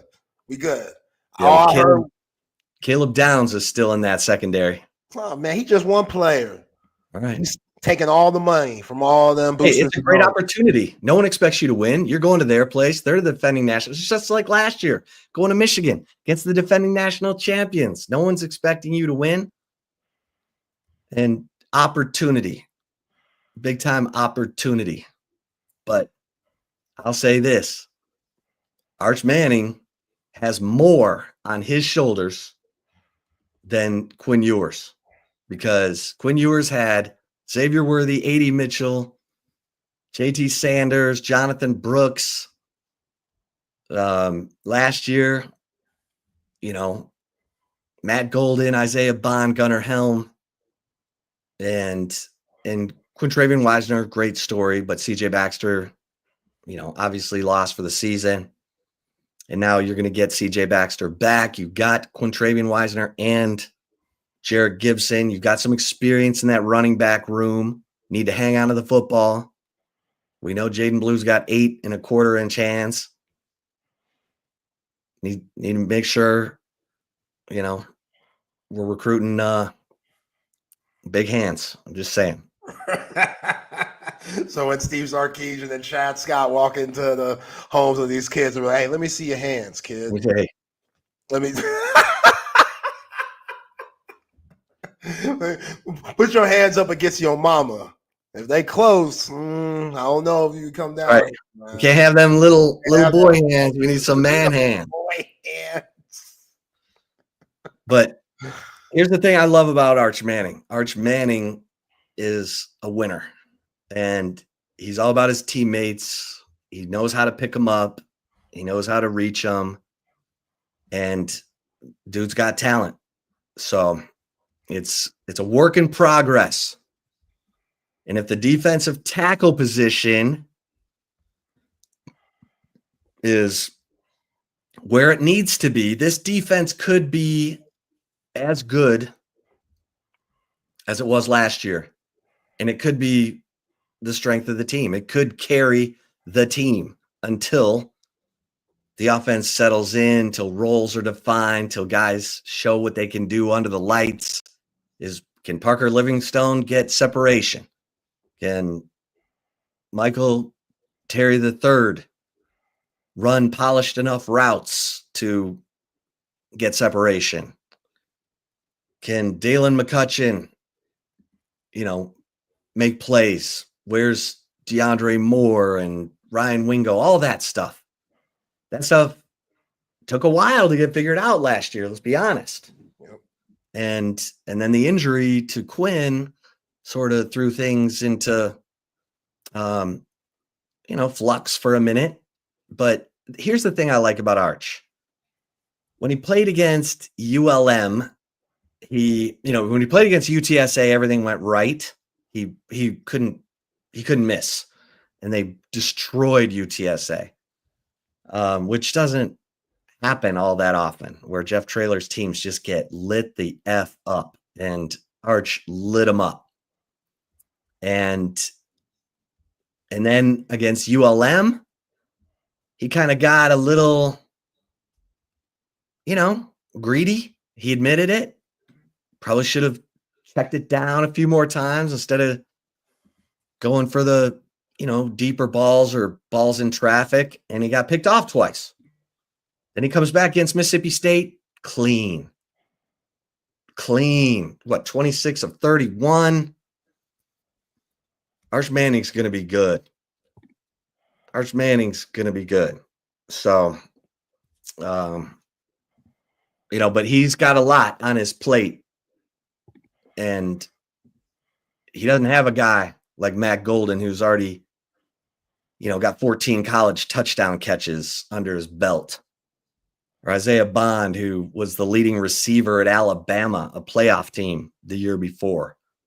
He doesn't have those guys.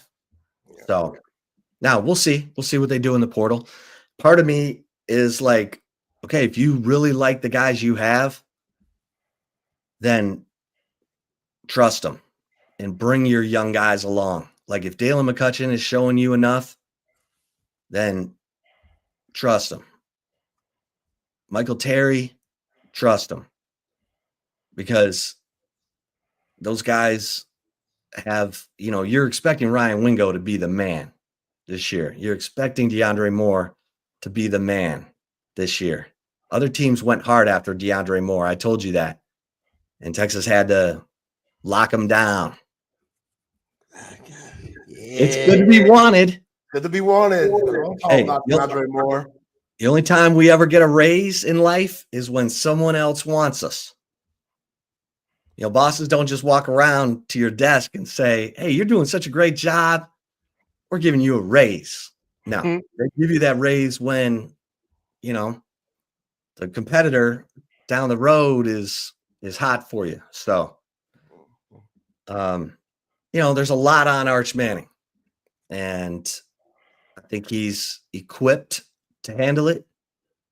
And I'm excited to see what they got going. Let's go. And men's tennis, what I tell you, Zay, watch out for men's tennis. They have a chance to win it all. Now, they won the SEC. They did it against the Aggies, and that clinched. I think according to our Director's Cup guy, Texas just needs one more win over A&M to clinch the annual Lone Star Showdown Cotton Holdings Cup. Jeez, I'm flip. Can we just call it the Lone Star Showdown? Yeah. So if they beat A&M once in baseball or softball, no matter if they win or lose the series, that's all they need? Yeah. Oh, that's awesome. Yeah, it's like 9-3 in all sports right now. And the magic number is 10. Yeah. So Buzz Williams didn't help him at all. That's for sure. Now Buzz is off in Maryland, which I'll get into that for the right call because Texas A&M has found their basketball coach. But before that, shout out to Leaf Landscape Supply, full service wholesaler, retail, plant nursery, and landscape supplier here in the ATX. 2 amazing locations. If you're down south, go visit them off Monterey Oats and 290. If you're up north, go visit them off of Pond Springs Road. Whether it's large quantities of supplies to fill any landscaping job, trendy house plants, a collection of specialty plants and rare plants, they're your one-stop shop for anything you need. They got grass if you need that. They got different types of trees if you need that, vines, etc. They got supplies. You can find what you want at Leaf Landscape Supply. And remember, you get 10% off if you mention the boys at Texas Sports Unfiltered. Can't beat that. Mention the boys at Texas Sports Unfiltered. Your boy Zay Collier. You get 10% off. Go to their website at leaflandscapesupply.com. And Covert B Cave, Covert Automotive Dealership, that have been doing it in the greater Austin area for over 100 years. Wifey and I are Covert B Cave people. Love our Buick Encore GT. She's still raving about it. I'm like, damn, didn't we get that thing months ago? And you're still as excited now as you were then? And she was like, yeah. So, hey, happy wife, happy life. That's what I'm talking about. Covert B Cave. I owe y'all one because my wife's always walking around with a smile on her face. She's always getting compliments about the car and stuff from other folks. And you could be like that too. So go see their latest specials and inventory online at covertbcave.com. Buick, GMC, Ram, Jeep, Dodge, Chrysler, and Cadillac are the 7 terrific brands to choose from that they have. Nobody beats a Covert deal. Not now, not ever. All right, Chip. So, yeah, Texas A&M, they got their basketball coach, Bucky McMillan, who is known for his Bucky ball. I don't know what that is, but, I mean, I know what it is. I've seen Stanford play. That's where he came from. He was the former Stanford head coach and has had some solid teams in the SOCOM conference, I think, over there, that North Carolina area conference. It's the conference that Steph Curry played in when he was at Davidson. But really fast paced. They're always top 30 in, fast paced teams. So they like to get up and down the court. They play it very intense type of defense. But I hope Bucky understands what he's getting himself into because they already got him doing weird Aggie stuff like this.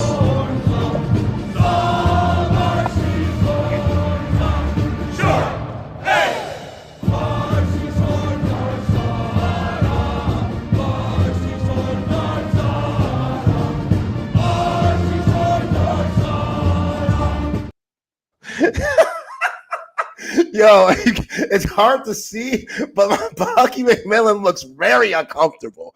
He looks like, what the hell is this? And look, the dude 6 years ago, he was coaching high school basketball. So he's got it from the mud, and he's kind of leapfrogged his way to a big-time Power 4 basketball job, like coaching high school around, 2015 and stuff, then coaching at Samford to where he is now.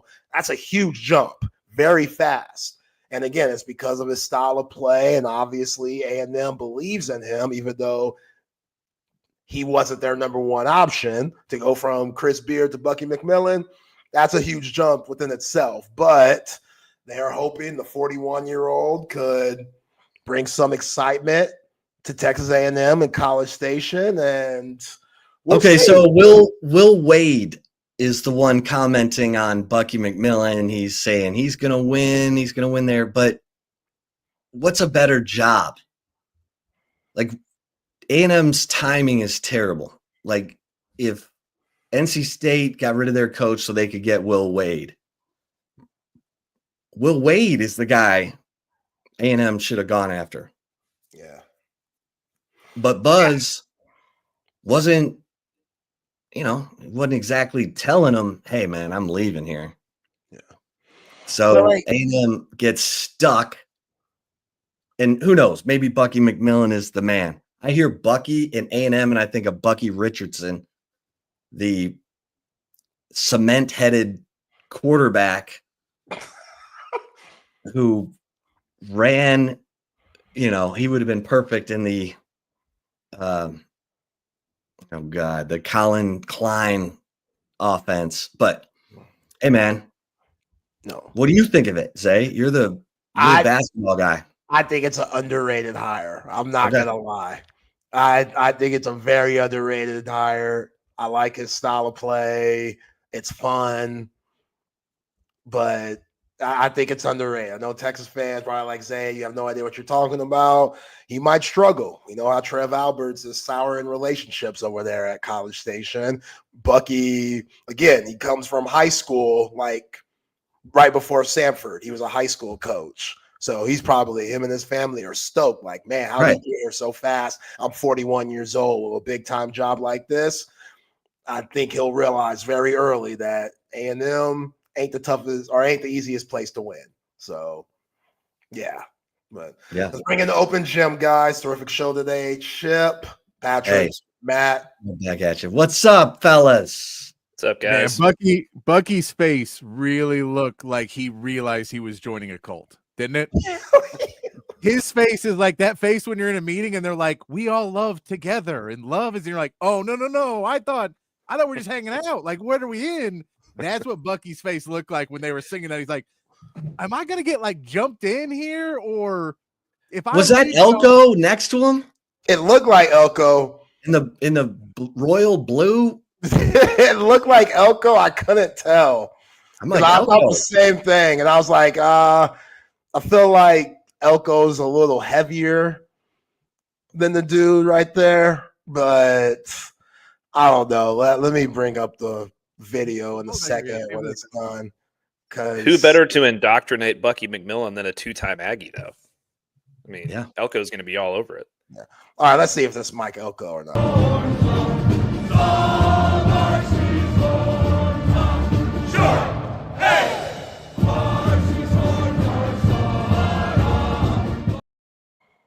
It looks like him.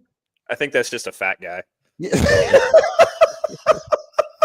That's what I'm saying. Elko's bigger than that dude. He's bigger than that guy right there. But is that Trev Alberts on the end? I think so. Yeah, Trev Alberts is on the left side, or our left side. I don't know. And then McMillan, and then I think probably a booster and some sort of other board of regent guy or something. Yeah, because John Sharp's finally stepping down. I think he's done in June. Won't have him meddling over everything. Yeah. I mean, what? Someone needs to start meddling over something over there. Yeah, keep how it is.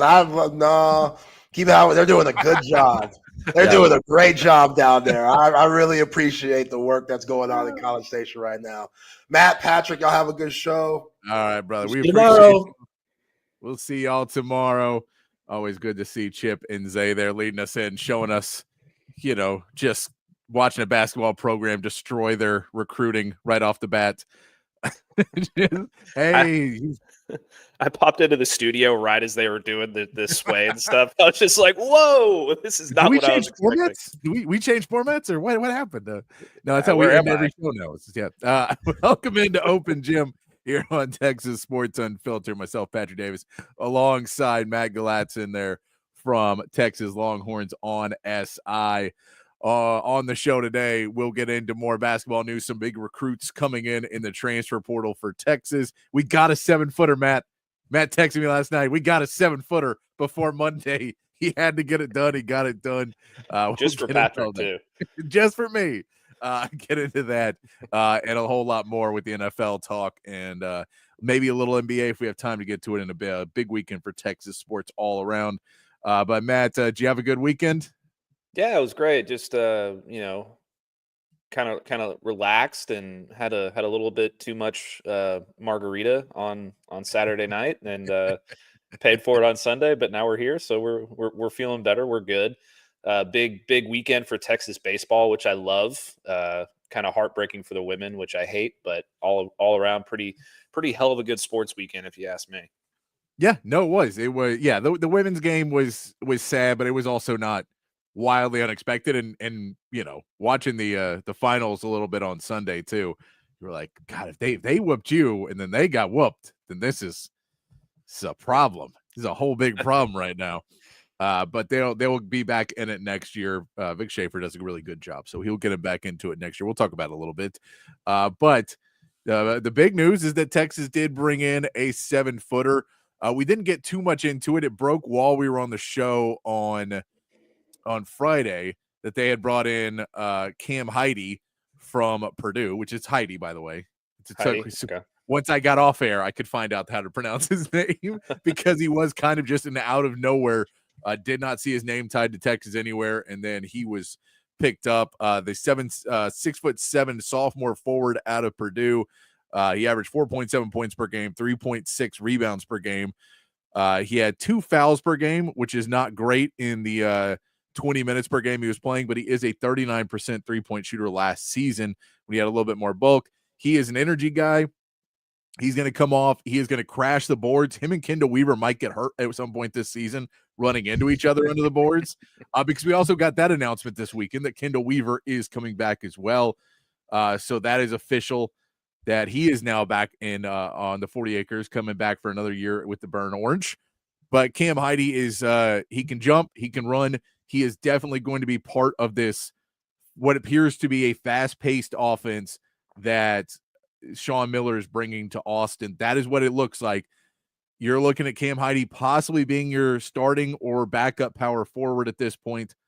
He's 6'7", so he's a little undersized, but he can bump around with guys. He's a very physical player. He doesn't really have a post-up game so much. He plays outside a lot more and then attacks the rim.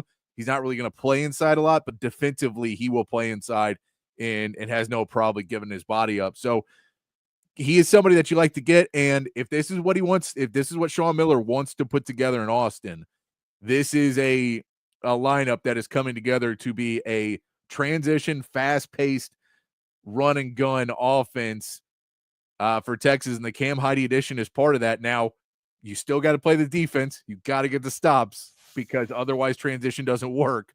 But that's what it looks like they're trying to build, and that Cam Heidi bring in, plus another 3-point shooter that's close to a 40% 3-point shooter. He's 40% for his career, I think. So a big get there for Texas. You just heard from the Purdue people that I reached out to and the Purdue people I've seen online. He's very well liked, very big energy guy. They're kind of like, I don't know if they thought he was going to have another step forward. He's kind of been the same player for 2 years now, but it's a freshman and sophomore year, so it's not too, that's not a crazy thing to have. But they were a little bit like he needed to step up a little bit more, and they weren't sure of his minutes. He gets in a little bit of foul trouble sometimes. But this is part of the Sean Miller plan. Get a bunch of guys who are going to have a couple more years and start to build up with a lot of, heart and soul guys of your team. And Cam Heidi feels like a guy who's a heart and soul guy that you're going to try and put in here for the next couple of years. Yeah, I mean, if you look back when Purdue played for the national title in his freshman season, there's one play that sticks out, and that is when it's in the second half. Purdue misses a 3. He comes flying in and gets a putback dunk. That's kind of in a microcosm. That's what you're going to get with this guy. He's just going to be super energetic, crash the boards. Like Patrick said, he's going to be a lot like Kendall Weaver. Which if they're going to run these guys on the floor at the same time, then that's going to be a really, really difficult, annoying lineup to deal with if you're an opposing defense or even an opposing offense, because they're both going to get after it. Both guys are very, physical, and they put their bodies on the line. So that's great to see. And the run and gun style basketball is going to be, at least in my opinion, like a welcome, refreshing change from what we've seen in the past, because under Rodney Terry, the offense did look a little disjointed most of the time. They couldn't really figure it out. With Chris Beard, it was we're going to play defense, and then whatever happens on offense happens on offense. We're in the half court a lot. We're going to do whatever. So this sounds like it's going to be a lot more of an exciting brand of basketball to watch. It's going to get fans in the seats, especially as soon as they start to see this team, play early on in the season. They still don't, in my opinion, have their star yet, which, they're kind of running out of roster spots to add that star at this point. But hey, this is a team it seems like it's going to play really hard. The ability for this guy to shoot 40% from 3 is also a welcome addition, because, some of these power forwards and bigs for Texas in the past haven't been able to do that. Whereas now you got a guy that's, he's not as big, but like a Brian Boddicker type who can, you know, instead of just being down low all the time, he can stretch out and hit a three in the corner and do whatever. So great addition there. And I love the center addition as well. I'm sure Patrick has some notes on this guy, but you can kind of start to see the roster coming together in the vision, and it's pretty exciting. Yeah, and I think this is where, you know, you have Heidi's going to be there, and his goal is going to be keep guys as far away from the basket as you can. He'll be able to get them on the perimeter as well. Now, his feet probably aren't great to, you know, try. If you're going to switch him off on a shooting guard, he may have a little bit of trouble. But, you know, he can go inside with somebody. And unless you're playing, you know, a Michigan this season who had 2 7-footers or guy like that, where, you know, you're going to only be giving up an inch or two to most guys at that position in the college game. So it's not a huge problem. You just have to use your strength and your feet and your body to keep in front of guys. But the other reason you want to do that is because you want to have another 7-footer that does play underneath the basket, so he can space it a little bit more on offense and then give you that versatile player on defense. But Modest Vokietitis is the other player that they got brought in. Patrick. Great. You know what? I'm not 100% sure that's how you pronounce it, but that's what I'm going with. Vokietitis. He's a 7-footer from Lithuania. He was from FAU last season. Freshman last year for FAU, had 10.2 points per game, 5.4 rebounds per game, almost a block per game in 18 minutes. The big question was 2.7 fouls in that 18 minutes per game is a pretty high number. He's really, really raw, but you can see the potential that's there. And so this is a project guy. You know, Jamie Vincent was the project guy you brought in last year. So you're hoping that maybe he's advanced a little bit more and you'll have 2 guys that can share a little bit of time. Jamie Vincent's listed anywhere from 6'10" to 7 foot, depending on where you look at where he's listed. But to have 2 big guys in there, and Modest seems like a guy that is, you know, he can get under the basket. He could do some things. You know, you just see a little bit of the problems he has that are very coachable. So simple things like he puts the ball on the ground too often when he gets a rebound. Those are things, you know, if you're a foot away from the basket and you catch it and you dribble to get a better look, most coaches are going to yell at you. Sean Miller and that coaching staff will get on him. And so, you know, you can fix those types of things. His rebounding needs a lot of work. As a 7-footer, he should have way higher numbers at rebounds per game than he had last season. So he's got to work on that a little bit more, getting the box outs.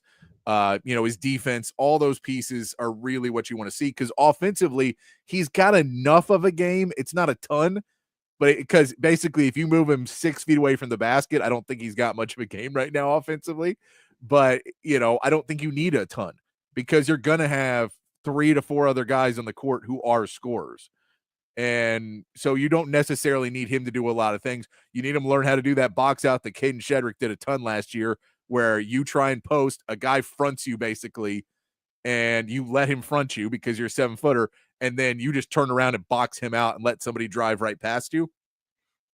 Those little moves like that, you just try and get guys on the outside of you and box them out to give a clear path of your shot blocker.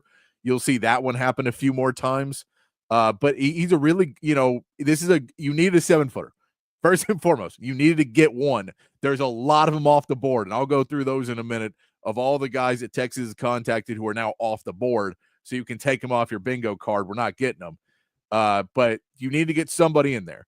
And this is somebody who fits in to what appears to be the plan, which is, let's go with a couple of veterans, you know, Jordan Pope and Tremont Mark, and guys that are going to be here for another year. And let's see if we can get these guys to step up their game and maybe get us some run. But let's get some minutes to some of these younger guys. And I think Nick Cody will play more this year. And John Clark may even see some time, depending on what he does in that power forward center rotation. Jamie Vincent is another guy. We'll see where he ends up this season. You're at 10 roster players right now, not including walk-ons, not including anybody else, but 10 guys, 10 scholarship players right now. I think 9 of those have a chance to play this year. I don't have a ton of faith in Malik Presley playing this year. It's not a shot at Malik Presley, but, you know, at 6'5", they've got a lot of guys that are around that area of play. So he'd have to find a niche that he could do to find a place to go play. And I don't know if he's done that yet. If he does, God bless him, because Texas is going to need all the help they can get next season. But that Modest Vokietitis, big get for Texas to get a 7-footer. because you needed somebody to come in and be able to play in the post. He is malleable. It's not a bunch of bad habits. It's just a very young guy who hasn't got it done yet. So we'll see what he's able to do. Yeah, and you would hope with a coach like Sean Miller having an entire offseason, he can get rid of some of these issues, pretty early. The 2.7 fouls per game is a bit of a concern, but also as a freshman, that's kind of expected from a big man. So those are things that can be ironed out. He'll learn to play with a little bit better positioning on defense. He'll learn his timing a little bit better when trying to block shots, those kinds of things. So that's not going to be a huge issue going forward into the future. I don't think. Maybe next season it is a little bit, but then as he progresses, it gets a little better. Depending on how many minutes per game he plays for Texas, which I expect him to start being the lone, true 7-footer on the floor. I expect him to start. Now, can he play 25 minutes a game? We'll see. It just kind of depends on the rest of the center rotation, I think. And it's going to kind of come down to, how much of these other guys are ready to step up and how ready he is to play that kind of load. If he can, if you extrapolate these stats out, he has a potential to be a double-double guy, which you really need. It's just, can he progress far enough to where he can get to that point? That'll be the big question. Either way, having a 7-footer on the roster, 7 foot, 250 is huge. That's something you haven't had in a very long time. That's something that you desperately needed, like we've talked about plenty in the past. So now when you kind of look at this roster, it's like, okay, we've got the 10 spots. We've got 9 guys that are going to play, like Patrick said. So where do we fill out these other roster holes? I think you probably need one more big man in some way, shape, or form. If you can find one, fantastic. That's still the main priority there. You need one more, probably perimeter guard, and you need a point guard. Yeah, you definitely need a point guard. And there's a couple guys out there who I'm sure we'll talk about here in a minute who they can still pursue. But, the first big check mark right now is off the board, and I think that's what's really important. Yeah, you've got to be, and this is the other deal with him is that it is going to be a project, but a lot of these guys, he's not getting seniors yet. So Tremont Mark is, Jordan Pope is, so you've got a couple guys. I think Kendall Weaver will be this year too, but you have some guys, or maybe no, Kendall Weaver will be. Wait, I think he's going to be a junior. No, senior, right? Because he played his freshman year at UT Dallas, UT Arlington. Then sophomore year here, then last year was his junior, so he should be a senior. You're right. He will be a senior. I should know that off the top of my head, but so he'll be a senior as well. So you get some of that players that have been here. Those guys will kind of work through the system, and you'll be able to replace them next year, hopefully with some recruits. There are still a couple of guys that they're in the running for at recruiting too, that you could add in that would be part of that pipeline for the next generation. But you're really looking at this team, the way they're building it right now is next year. The hope is to be fun, I think. But I'm going to assume that there's going to be some issues throughout it. And, you're going to struggle against really good teams. And the question is, what level do you start to struggle against with this roster right now? Is, are you struggling against top 30 teams? Is it top 50 teams? Or is it just top 15, top 20? What level of team is where you really start to struggle? Because there are a lot of guys that have abilities on this team right now, but you are starting to put some pieces around, and development of some guys is going to be a question. How much does Sean Miller's style of play favor a Jordan Pope? How much does it favor a Tremont Mark? Those are questions that we won't know until we get them out on the court and we see how they start to play together. But as we go through and look over the weekend, and especially today, we saw some more. I would say after the championship game, within Tuesday, Wednesday, I would expect a few more names to hop in the portal. The portal will still be open for a little bit longer, but we'll see a couple more of those go in because we're really starting to see the first wave of guys finding their places. So we have seen that. Let's see if we go down our list of who signed recently. Markel Sutton, the 6'8" Omaha senior, he is signed with LSU, so he is off. Tyrone Riley, a freshman guard, came back. He is going to go return to San Francisco. Reed Bailey was a guy that we liked out of Davidson. He is taking the Indiana job, so he is now off the board. He's going down to Indiana to play for them. So that's another one of those big men, 6'10" guys that would have been a starter for Texas. He is off the board. Amani Hansberry, the West Virginia sophomore forward, that's 6'8", big body guy. He ends up at Virginia Tech, off the board as well.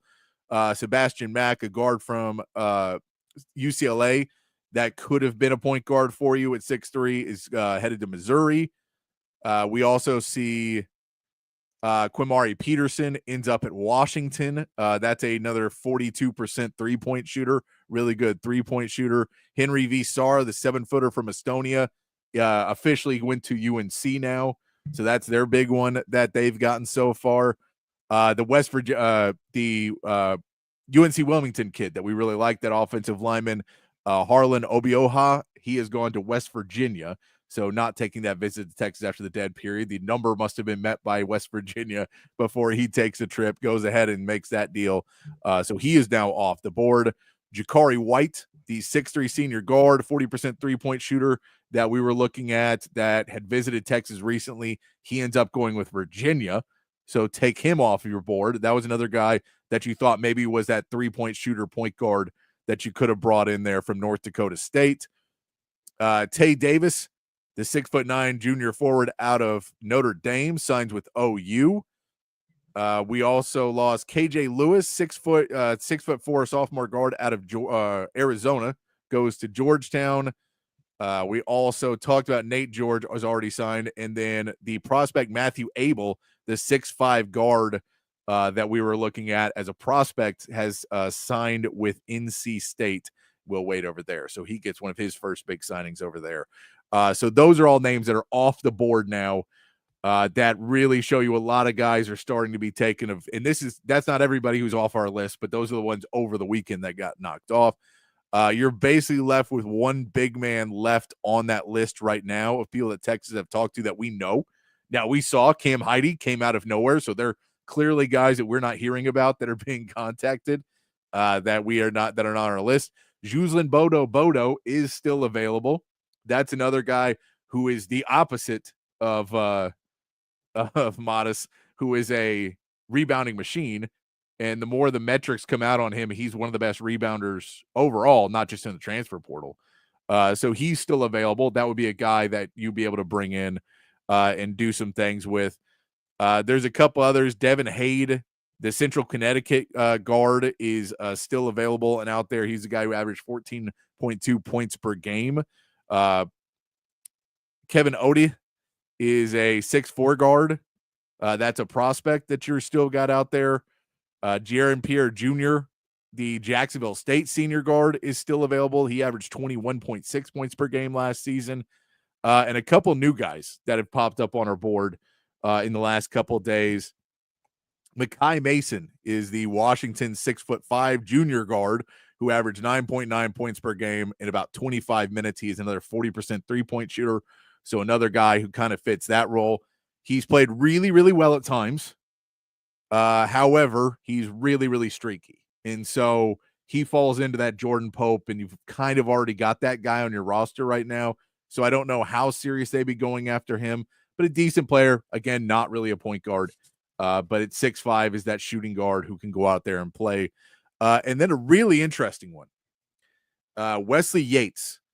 And I haven't heard that Texas reached out to him. He just went in the portal, but he did take an official visit to Texas before he went to Washington his freshman season. He then transferred to USC his second season.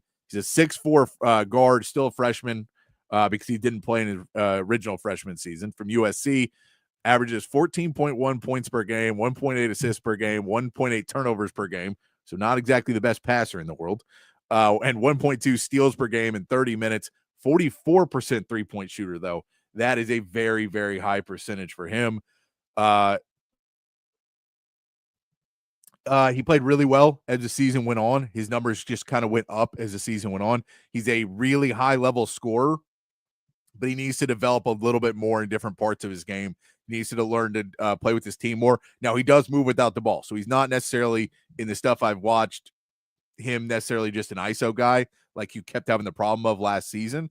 He can do a lot of different things, but it's a really interesting name because this guy starts to give you the idea of maybe he is that bulk scorer that Texas doesn't have yet. Yeah, and that's the kind of guy that we've been talking about how they need to find, right? The guy that can just score in droves if you need him to. The 44% three-point shooting is just a tremendous number. Like that's something that Texas desperately needs to still add to this roster. So that's a very interesting name to me. I love that one. I actually have another one for you as well. I'll get your opinion on, Patrick, if you don't mind.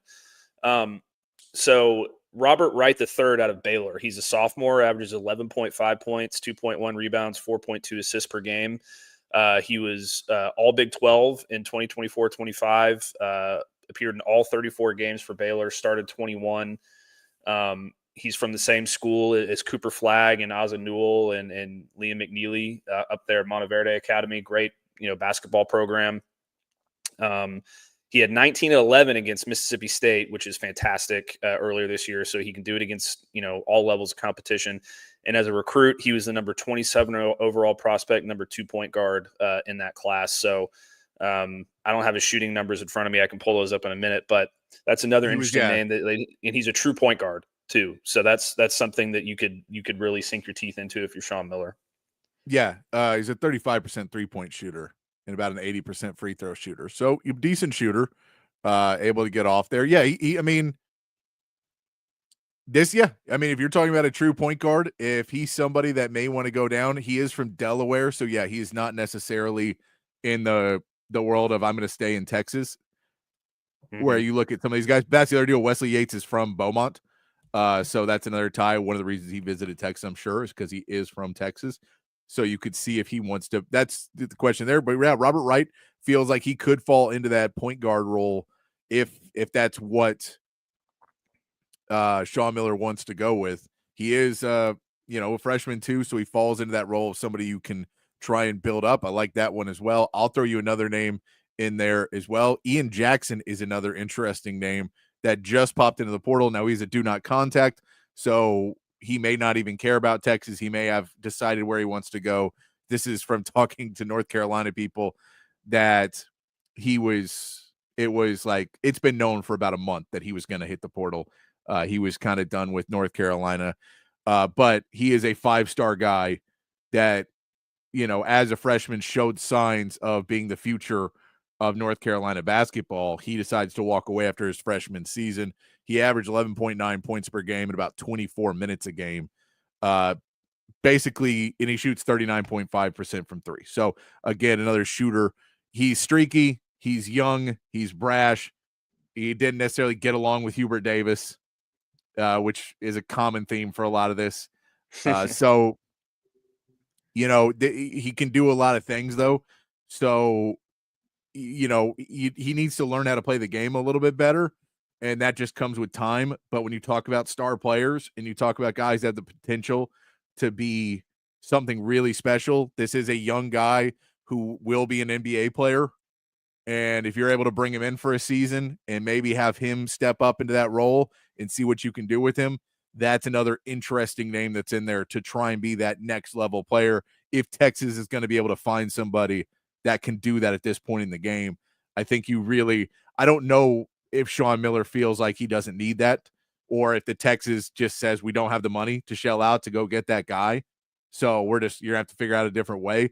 If that's the case, then you're looking much more at a Robert Wright.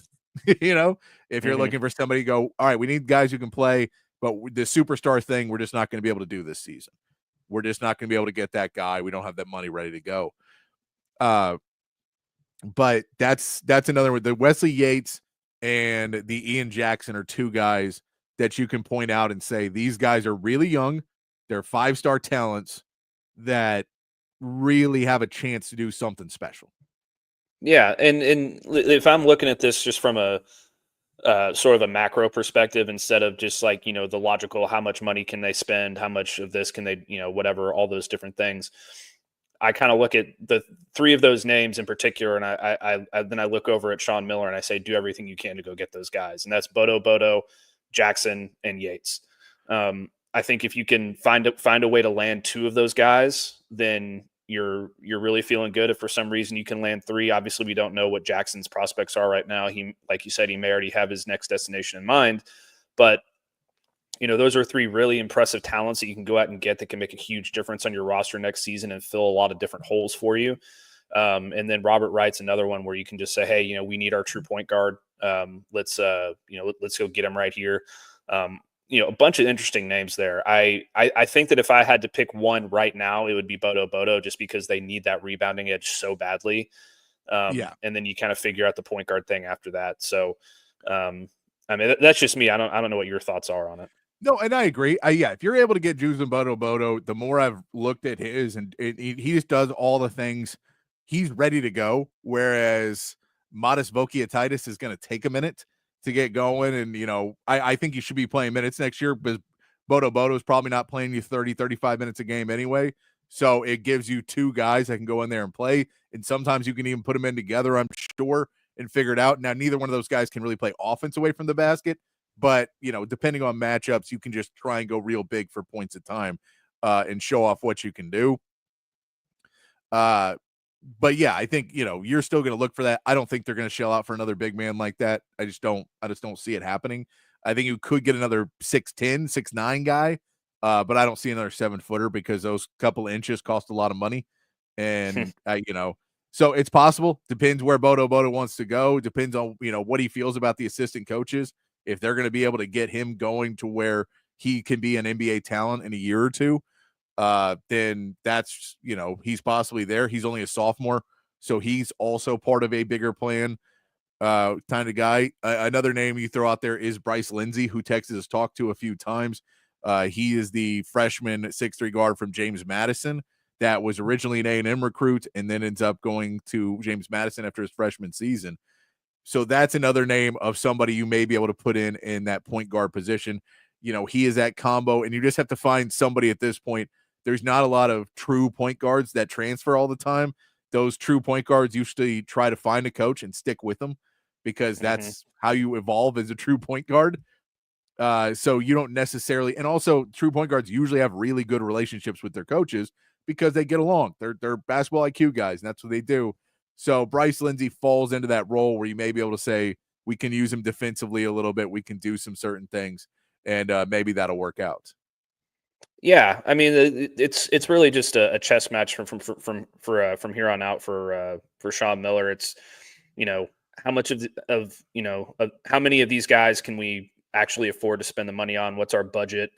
How many of these guys are even looking at us? How many of these guys think they can fit into our system? So it's just you're playing chess right now, and I feel like Sean Miller is going to be able to go out and get a couple more difference makers. I really do, just based on what's happened in the last 72 hours or so. My confidence in what he's doing has gone up tremendously. I know that it's Heidi. It's pronounced Heidi? Yes, Cam Heidi. Okay, I know that Heidi wasn't the biggest name in the world, but it's still an exciting addition because of the things that he brings to the table. Vokiatitis is a very exciting prospect, not a very exciting player quite yet, but a very exciting prospect that you think that can do something for you in the right situations and in the future. So things are starting to trend in the right direction for sure. We just need to figure out these last couple spots. They've got, I think, probably 3 spots left that they can fill, and you would love to see one of those go to a guy that's taller than 6'7". You would just really love it. And you would love to see a guy that can come in and handle the ball and distribute. And you'd love to see a guy that can come in and hit the 3. Preferably all 3 if you can manage it, but we'll see what they go from here.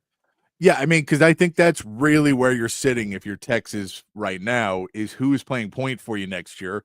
And we've seen a lot of people just say Tremont Mark's a point guard now.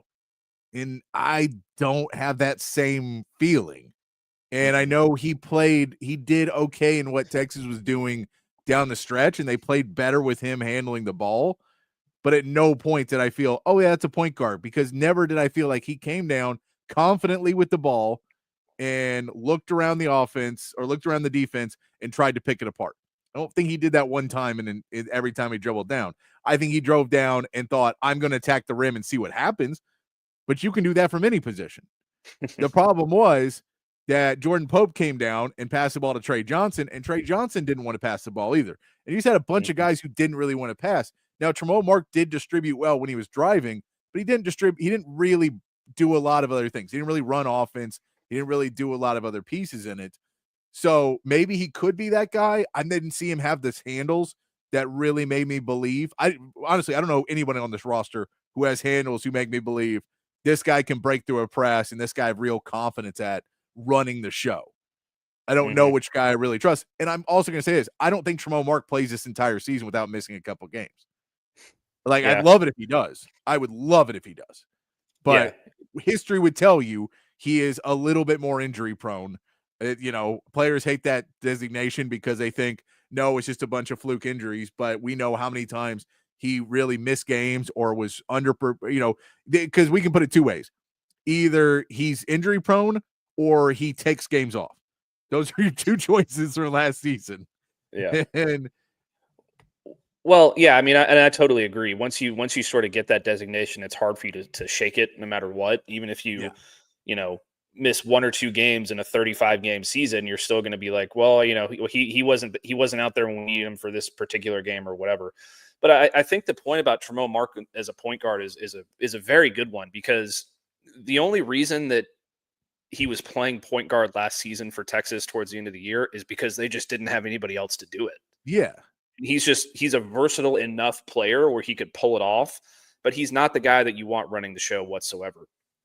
Like you said, his main goal was, I'm going to bring the ball down, I'm going to drive to the basket, and then if it's not there, then I'm going to dish it out. Right? Like he was never up there, calling plays and running the offense and doing all those things. And it was just a lot of times when he had the ball in his hands, it was almost like, what do they call it in basketball? It's like a black hole where, it gets into his hands and then it never gets anywhere else. So that's not necessarily the type of player that you want running your offense. It's the kind of guy that you want, on the outside and on the wing who, if the ball gets to him, then maybe he'll try to do something with it, but you don't want the ball in his hands, 75% of the game running the offense. It's just not going to work out long term. Yeah, exactly. And so, that's what, when you look at this roster, there's just not a point guard on it right now. Because I know Jordan Pope, we've seen, has not been able to be that guy either. And so Jordan Pope is probably your actual best chance to be a point guard coming back. He's about 6 foot tall. And so if we say Jordan Pope is your best shot at being a guy like that, then, I don't know if Sean Miller is going to be able to teach him over the weekend or over the offseason how to be that guy. And, at this point too, I've seen lineups to have Jordan Pope starting, and I'm like, I just don't see him as a starter right now. I think you could use him as buckets off the bench, is really where I go, because you want to put a guy that knows how to handle the ball a little bit more on the bench, and maybe he plays in that position, but I don't know if he's a starter, even though he's a senior in his last year. Yeah, no, I agree. You got to figure out the position desperately. There was a reason that before Patrick convinced me otherwise, that I thought point guard was the most necessary position on this team. They haven't had one, and they really need one. They thought that, some of these guys were going to be able to do it last year. If you can find a real difference maker at that position, it'll make all the difference in the world for Sean Miller's offense. It really will. There are some teams who can get away with having the combo thing going on. I don't think that this is going to be one of them next year. I really think that they need to find a guy who can distribute the ball and get it to all these guys in the perimeter that they're trying to put together. I know that they haven't finished it out yet. They still need to find a couple of shooters, but you got to find an efficient player to run your offense. Otherwise, if you put it in football terms, you're basically going to have a backup quarterback out there. And that's and that's not a way that you're going to find a way to be successful. And if the goal really is to be in the top half of the SEC next year and to make the tournament, you got to find your starting quarterback. And right now they just don't have it. Nope, I'm with you on that 100%. It just feels like, you've got 10 guys on this roster right now. You've got that can play down in the post. Nick Cody, John Clark coming in as a freshman, Jamie Vinson. We'll see how much he's progressed over a year. Modest Vokiatitis is now down there, but that's kind of your main guys down in the and Cam Heedy is also going to play down there some too, because you're just so loaded at Dylan Swain at the forward position. Tremont Mark is kind of in that position as well. Kendall Weaver sits in that flex as well, but you're going to see Dalen Swain play a lot more at the small forward, probably going to play most of your minutes at the small forward, but between him, Tremont Mark, and Kendall Weaver, that rotation, and then I think Jordan Pope falls into that just because of time. I don't know too far where they, I don't know how he fits into the rotation at shooting guard, small forward, because I want Kendall Weaver, Tremont Mark, and Dalen Swain on the court most of the time. and I don't necessarily want one of them having to play power forward a ton. I think we saw that last year. You talk about guys having to do positions you don't play. Arthur Kaluma got shoved into times of being, well, we'll just go small and Kaluma will be our center. Like, that's not a solution that you want long term. And Jack, no, hangovers are not injuries. Hangovers are character issues, man. Be a real man and just wake up the next day and drink a ton of water and work out, and then you sweat it out and you're good to go, like a real man. Yeah, I'm a baby when it comes to hangovers, so I feel you, Jack. I've been a baby about hangovers plenty of my life too. If I'm doing the right thing, it's when I'll get up and I'll go like walk the dog and then do yard work or whatever else. And by like 11 a.m., you're usually pretty good. But I mean, yeah, Ric Flair, exactly.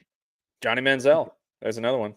Now, look, Johnny Manziel doesn't count because Johnny Manziel did this when he was 18. And we could all get through hangovers when we were 19, 20 years old.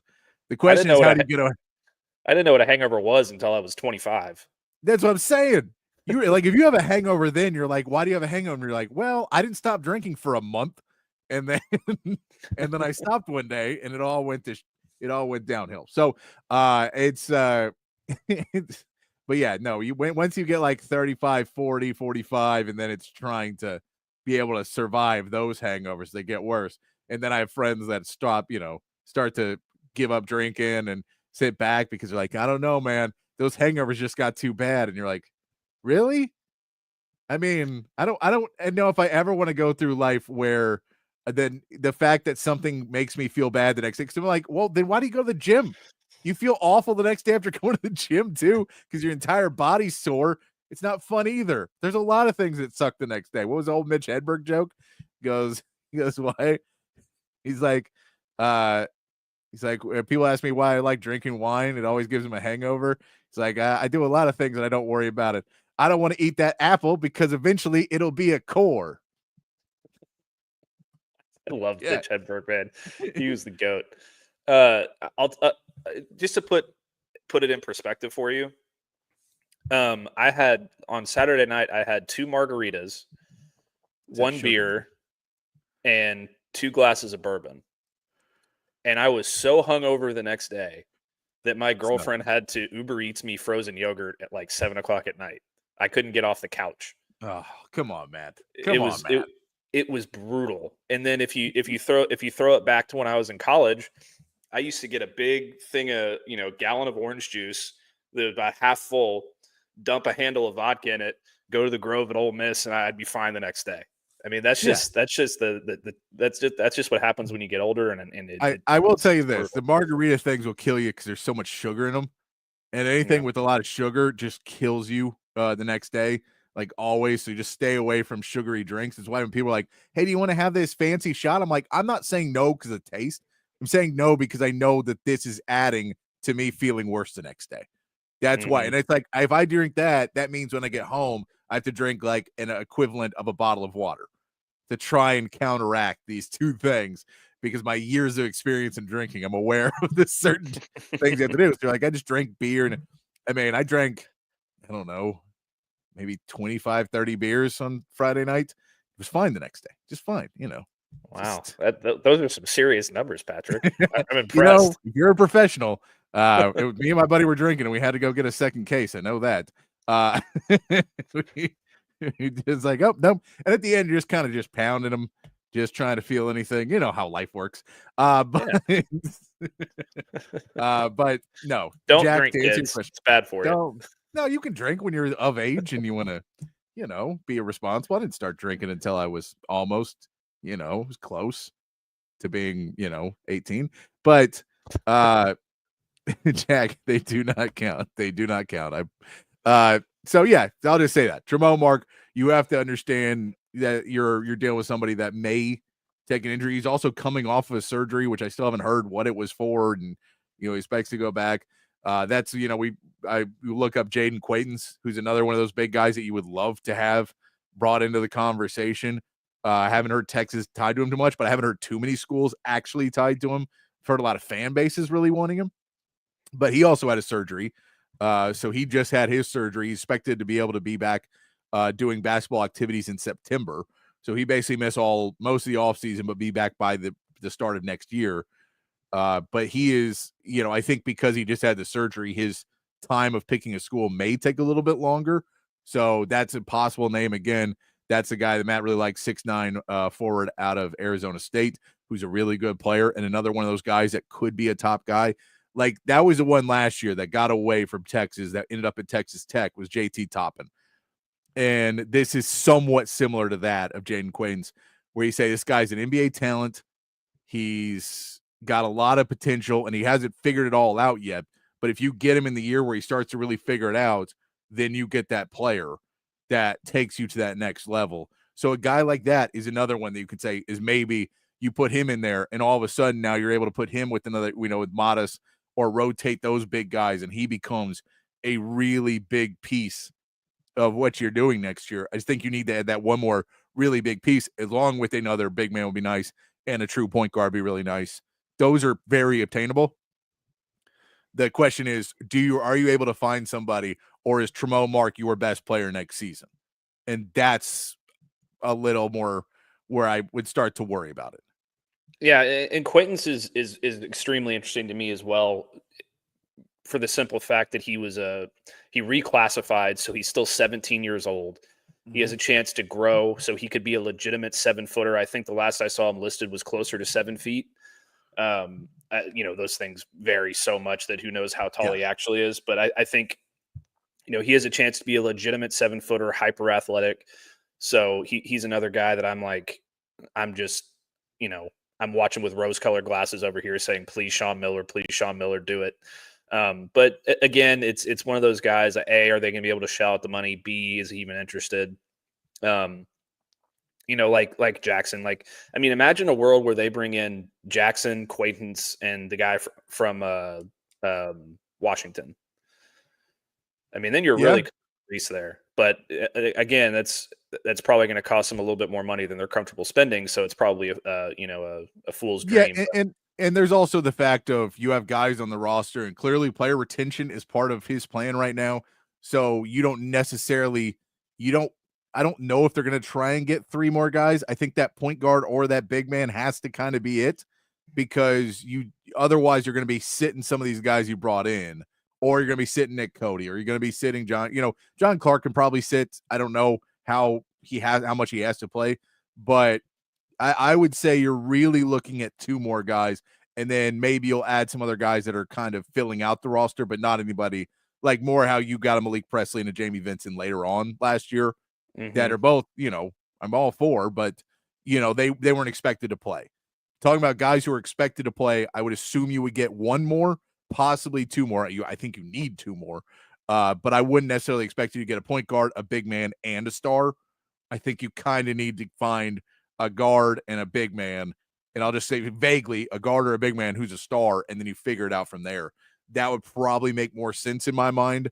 Who knows?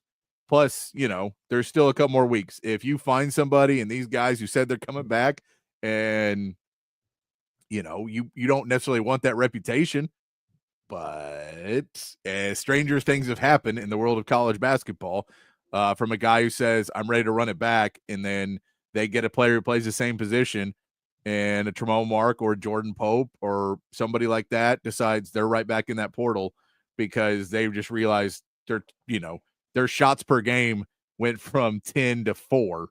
They may decide to back off. So, those are all kind of what we're looking at. I don't necessarily think that we're going to see one of those big names, but like the Jaden Quaintance is somebody that you just go fits in perfectly, because you don't really have a starting power forward.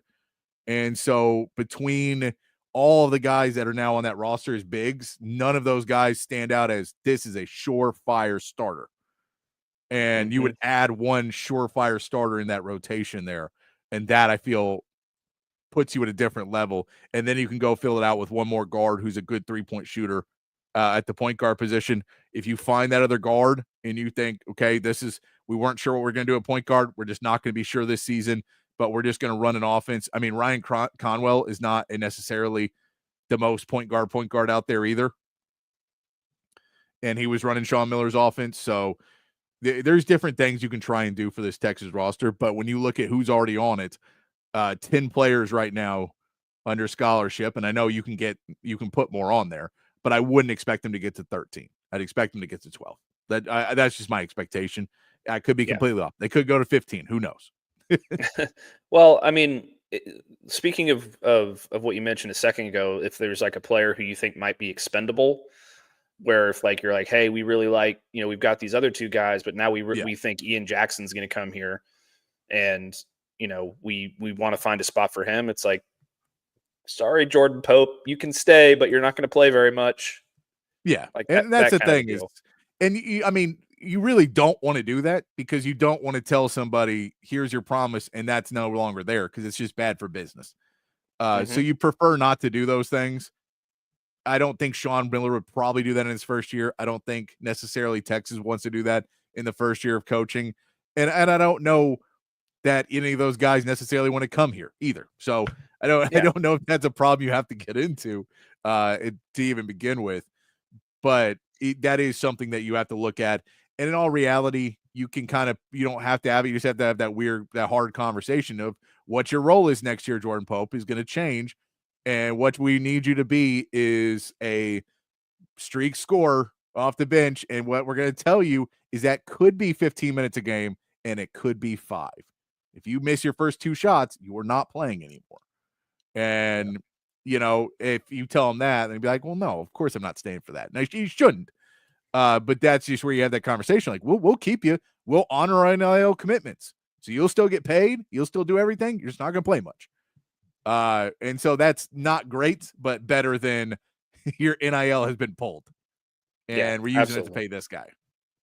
Yeah, no, I agree. It's not something you necessarily want to get into in your first season, but at the same time, if and I'm just thinking about this, sort of from a devil's advocate perspective for right now, but if you're Sean Miller and you're coming in here and making all these promises, and you want to get this team back to the tournament, and you want to do all these different things and bring in all these difference maker players late in the game, then college, if there's a sport that is mercenary heavy more than anything else, it's college basketball. So in any sport, it would be least surprising for me of any of the other ones to see them do that here, as opposed to like in football or something else. So it's a conversation worth having, but I think it's one that we both don't necessarily think is going to actually come to fruition anyway. No, so I don't. And it's way different in basketball than it is football, because football, you can say, well, we're still going to send you out there on the field, for X amount of plays at a wide receiver. And you may not get the targets, but you'll get out on the field. And if you run your routes, and you'll move up and you'll compete for a spot. In basketball, you're talking about an 8 to 9 man rotation most of the time. And if you're man 11, you're pretty far away from it. So that's where you kind of just have to sit and go, well, we need the best players and we can't wait forever. It's a hard part about building a roster. But it is what Texas has got to do. But yeah, no, I very happy they went out and got a 7-footer. Very happy that they've gotten a little bit closer to building a roster that looks like a roster. It's not just swingmen right now. So happy to see that. But we just got to figure out what they're going to do with those last few spots. I would also say, I would venture to guess that you're going to try and get one more guy here before the portal closes. And then it could be a long run to get that last guy. Like that could be June, July kind of guy, like where you got Arthur Kaluma last year. We could see that one take a little bit longer as they kind of wait out for the best deal and the guy who's waiting. And I don't know who that would be. I don't know if someone's going to jump in late. Maybe it's a grad transfer senior that comes in late. But that would make sense to me that maybe they'll wait a little bit longer on that one. Yeah, and maybe that's a Jaden Quaintance, just because people want to see how he actually recovers from his knee injury. Yeah, I assume he's going to get paid big money before then, but yeah, I would expect that too, but you never know how it might shake out. One thing that I've been thinking about as we've been talking here too is, if things go the way that like we expect them to, and they get 2 guys, then maybe that third spot goes to like a Nike Lewis. Yeah, who's a point guard, long-term deal. He's going to be a freshman. So, you give it to a recruit, you get the other 2 guys 100%. In here who are ready to play, and then that's the way you roll. So there's a lot of different ways they could do it. I would hope that they get one more guy before it all before the dead period starts, so that we can just hope that the last transfer spot goes to one guy, like, in the summer. But we'll see how it plays out. I think that they're going to be aggressive until they don't need to be anymore. So yeah, it could work out either way. No, I mean they've got a few guys in. They've shown that they're going out and talking to people. They've gotten it done with a big man now. So there's positives to take out of it. This is still not a top 8 in the SEC roster yet, just because I don't think you have that impact player yet. I think there's still some pretty obvious issues with this roster. But that being said, they're way closer to it now than they were on Friday when we left. They're a much closer team to it now. Or, well, I'll say Friday when the show started, because I'll put Cam Heidi in that group to kind of help. And they're also have shown the trend is they're building for the future right now, and they have a pretty good basis to build the future. Now, that's going to cost you money. That's going to be player retention. But I think that's also maybe part of the plan of bringing back everybody on Texas is to let the donors know that retention is very important and start with that trend now, as opposed to let's get rid of everybody and then get freshmen in. And then next year when the donors ask, well, who are we getting in new? You're like, no, we're retaining players. That's our main goal. When you're trying to build this team up. So that may be part of it. And it may be part of it to show the players that they're bringing in. We will take care of you if you stay at Texas. Just talk to us. We will take care of you. We took care of Kendall Weaver. We took care of Tremont Mark. We took care of Jordan Pope, who no one thought we would. We took care of Nick Cody. We've taken care of everybody. So stay here and build for the big thing. That, I think, is a big part of it. And the player retention this year is part of setting that trend and setting the culture of what Sean Miller wants to build here in Austin. And that's a good plan, because there's 2 ways to win in college basketball right now, and it's age and it's money. And I don't think we're going to have the biggest money advantage. And I know we do. And maybe that money will come if Texas gets into that realm and they need one piece to get over the top. Someone will shell out the big bucks for that money guy if the right guy comes along. But you can build with age. And so there will be money for Texas, but is it Duke money? Is it Florida money? Is it these other schools that have really, really good rosters? Is it going to be that? Probably not. But hey, we're sitting here in a pretty good spot. I think that,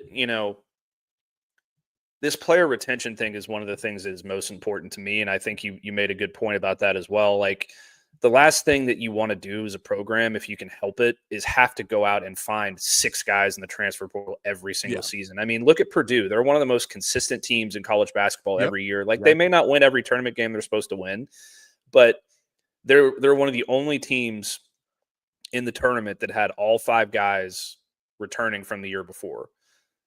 Like, and that's a huge part of a culture. That's a huge part of success in the long term. Like, you want to keep the same guys around to get, invested in your program and buy into the system and learn how to run the system. And if you keep changing it out every single year, you're going to run into these years like they're in the last couple of years at Texas, where it's just like, we have a bunch of guys and none of them necessarily fit what we want to do as a group.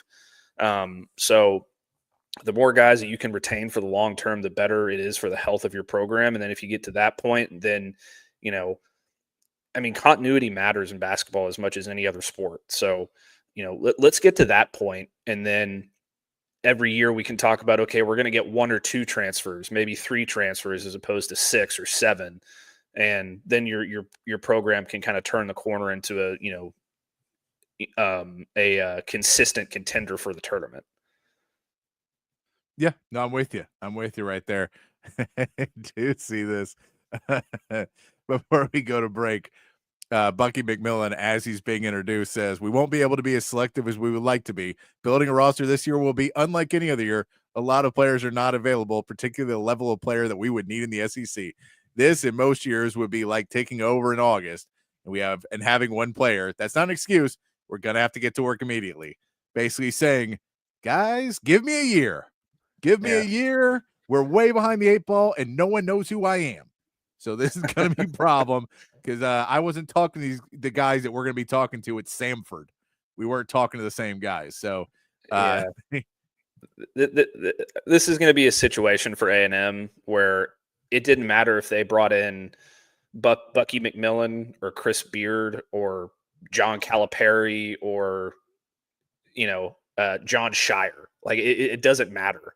at this point. There's just not enough out there. There's basically nothing on the roster. They're just going to have to kind of wing it this year. And I would bet money that they're probably going to be the worst team in the SEC next year. Yeah, so hey, somebody below us, all about them. How about this? How about this track record for Trev Albert so far? I mean, Jimbo Fisher happens. Then they have that whole thing with Mike Elko and the Kentucky coach. What's his name again? Stoops. Oh yeah. They have the whole thing with Stoops and then Elko, and then you go out and get sloshed, taken out from under your nose, and then you hire Michael Early, and he's just off to a terrible start. Even though they had a good series this past weekend, and now you're on this thing with Buzz leaving, and you got to hire Bucky McMillan. I mean, it's just brutal over there. Yeah, I feel like he is going to be like the Patterson for us, of that guy who's just not thought of very highly in the history of their schools. And it feels like that Ross Bjork, when you see that and why he would want to be gone, the writing was on the wall, wasn't it? Yeah, you could just see all the writing, be like, I need to get the hell out of here. I read an article about Buzz Williams, and it was basically talking about how Buzz Williams' theory on coaching is to not ever coach anywhere for more than 7 years. Is that he's like, at 7 years, no matter what you do, it'll stop being good enough. Like, that's the tipping point of where now, if any year you're not as good as you were like your best year, it's a failure. And he's like, up to that, if you take a bad program and make it good, everyone's okay with you through like the first 5 to 6 years. It's like that sixth, seventh year is where people really start to lose it. So he's like, I take a bad program and turn it around, and everybody loves me. And he saw the writing on the wall and went, oh, the honeymoon is over. They don't care that I'm taking to the tournament every year, and they weren't a tournament team before I got here. They've forgotten about that now. It is now just about what have you done for me lately. So I'm going to go to my next job and take over a program that's underperforming and get them a couple steps up, and I'll be there for 5 or 6 years. And so you just see his theory of not to stay long anywhere. And 5, 6 years is decent, but not stay too long anywhere is what his plan. And you're like, you should have known that when you hired him, probably A&M. That he did not have plans to be here long term. Yeah, I wouldn't hire a guy like that if I'm any AD. You knew. That's a terrible way to run your business. I mean, if you're a Maryland, for example, like that's a basketball school. Yeah. Like you want to find a guy that's going to be there for 10, 15 years until he retires. Like you want to find somebody who's going to be around like for the long term. And if your guy's coming out and saying, I'm going to be gone in 6 years, you're like, well, okay. I think if you're Maryland, you can say, well, we can get Buzz Williams and he can pick us up. And then maybe we'll just let him go and get somebody else. And, when his contract's up, we can just let him move on. And we'll go get somebody else who's better. That's there. But we'll have it in the back of our mind. Break up with you before you break up with us. Real proactive, healthy relationships. He's not exactly Coach K, so I think they'll figure it out. They might be able to figure it out. All right, why don't we take a quick word from our sponsors? We'll come back. We'll get into some other college basketball that's been around. The women's basketball team finishing in the Final Four, and the big game tonight as well here in college basketball, the men's national championship game tonight. Maybe we'll talk a little Texas baseball as well, and then get into some NFL talk as we get into hour 2 here on Open Gym on Texas Sports Unfiltered. The best sports bar in Austin, Texas, USA, America is Cover 3. They've got everything you're looking for in a great sports bar. TVs everywhere, so there's not a bad seat in the house, and they've got the right games on. You're not going to have to ask the bartenders, the waitresses, the waiters for the game that you want to watch. They know the games that you want to watch, and the food. My goodness, that's what separates Cover 3 from the other sports bars out there. An upscale menu with tons of great items. You got to try the Sean Adams prime rib sandwich. They've got the filet mignon. They've got the fish tacos. Of course, all of the sports bar classics like wings and nachos as well. Great burgers, great salads. I'm telling you, something for everyone. Of course, the full bar happy hour prices, the weekend brunch. You got to check them out. Anderson Lane, Round Rock, and San Antonio. And, of course, Cover 2, 183 and Lake Creek. It's Cover 3, dining, spirits, sports. Hi, I'm Dan Covert with my wife Hayden. Welcome to Covert BK. Our newest location in the gorgeous Hill Country includes Buick, GMC, Cadillac, Chrysler, Dodge, Jeep, and Ram, and hundreds of pre-owned and certified vehicles for you to choose from. We have 3 service departments that are ready to take care of your car, truck, or SUV with 86 service bays to accommodate any repair and get you in and out quickly. Come visit us today to select the vehicle you've been dreaming about. Culver, born and raised in Austin. Shout out to Leaf Landscape Supply, a full service and wholesale and retail plant nursery and landscape supplier here in the ATX. They have 2 terrific locations. Y'all should check both of them out. If you're up north, hit up the one on Pond Springs Road. If you're down south, hit up the one off Monterey Oaks and 290. If you're looking for large quantities of supplies to fulfill any landscaping job, trendy house plants, a collection of specialty plants and rare plants, Leaf Landscape Supplies, your one-stop shop for everything you need. Go to their website at leaflandscapesupply.com so you can check it out before you get there what you want. And when you do get there and you're in the checkout line, let them know your boy Zay Collier put you on, the boys at Texas Sports Unfiltered, and you get 10% off. 10% off, can't beat that at Leaf Landscape Supply. Hi, this is Tom McKay, owner of Audiovisual Consultations. I got this, Dad. This is Camilla McKay, and my dad can help with any TV or stereo needs you have around your house. Just call him, and he will come to you with advice and a great price. And the guys that work for him are awesome. They can install anything, anywhere. So, like my dad says, just relax and smile. We handle all the work. So just give us a call at 255-8678 or on the web at avconsultations.com. All right, back here on Open Gym on Texas Sports Unfiltered. Myself, Patrick Davis, alongside Matt Galatzan from Texas Longhorns on SI. Getting into hour 2 here, going to talk a little bit more basketball, get ready for the big game tonight. And then we got some football talk to get into as well, as we are now 2 weeks away from the draft. I do see the hat, though, Matt, wearing the Amen Corner hat. You ready for the Masters? You ready to get things going here? Yeah, man, this is my my favorite time of year. I love the Masters. I got to go a couple years ago. So I'm hoping we're going to get into a little Masters talk at some point this week. But yeah, you can get into it.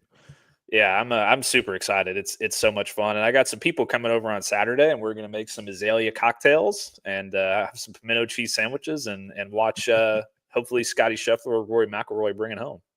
There you go. Yeah, I feel like this is the difference. Is you're like, I will love Masters time, and I'm right behind it. But WrestleMania time is more fun for me. I've not watched a ton of wrestling lately, but I do enjoy the spectacle of WrestleMania. Is always a lot of fun. Double D says, I think there's an Amen Corner on a course in Midland, Texas. I remember playing in high school. Yeah, so there's this. I'm not. This is not an ad here or anything like that. But there's a a company who has courses around Texas, and I think they're probably in other states too, where every single hole on the course is a recreation of a PGA Tour course. And usually on those, they have Amen Corner from the Masters on there as well. It's a lot of fun to play. It's not exactly the same thing, but it's a lot of fun. There you go. Well, yeah, we'll get into the Masters a little bit later in the week as we get closer to it and really get to once I see some of it, I get more into it. They don't have because golf to me again. I need somebody in golf who shakes it up a little bit. I liked Rory McIlroy. I think he's getting older now. So maybe he's not as crazy and just dumping his wife right away or his fiance or whatever that was, doing those kind of things. But no, I'll be enjoying the Masters as well. It's also always fun to have something to watch during the day. You just put on TV, which is on. Now the problem is, it is difficult to not fall asleep because it is the ambiance of the noise and everything else is set to be very serene and calming. And so it is something that really is easy to watch and just fall asleep to because it's set, like everything around it is made to be tranquil and nice. And that helps you fall asleep. Not because it's boring, but that's true. That's true. I will say when I was there, I've been to a whole bunch of golf tournaments. When I was there, I was kind of expecting it to be a little louder than it was on TV just because it's a golf tournament and I'd never experienced it before. But man, it's just as quiet there as it is. I mean, it's like you're in heaven. It's this totally different place on earth. It's like its own different dimension. It's so much fun. I always loved looking at it on Google Maps, and I don't know how it is, but I know that the last time I looked on Google Maps, like the satellite shot, is you're just looking and everything's kind of just brown and gray and everything else, and then this perfectly green area in the middle of it all. Yeah, they do a good job taking care of it. Actually, here's a quick funny story I want to tell real quick. When I was at the Masters in 2023, I assume everybody remembers the tree that got blown over, and like there was people almost got crushed by this tree. I was sitting right across the water from the tree, and I watched that thing. I was with my brother. I watched that thing just go, and we were like, "Oh my God, there's people under that!" Like we were about to run over there, but then they made everybody start to leave, and then it was crazy. But yeah, That's very good. Let's get into it a little bit more about basketball as we'll finish up our basketball conversation. The Texas women did lose on Friday night. They lost their game to South Carolina. It was not really that close. They got blown out in the second quarter, 21-6 in the second quarter, and there was no looking back. You just can't get that big of a hole against a team like South Carolina. The offense completely shut down in that second quarter, and it meant that transition buckets for South Carolina. It meant they were able to get going. And unfortunately, that kind of spelled the end. Texas once again goes 1 for 8 from 3. That 3-point shooting really starts to hurt him. Shea Holly went 0 for 7 in the game. You hate to see that for someone who meant so much to this program in her last game to just not be able to get it going at all. Roy Harmon tried, gets 14 points. Madison Booker gets ball denied a lot in there, only ends up with 10 points as well. And you just weren't able to get that push off that you really need to go. They went to Madison Booker early, but yeah, once again, that second quarter, they really started to shut it down. Dawn Staley had the job done, and South Carolina was able to get the win.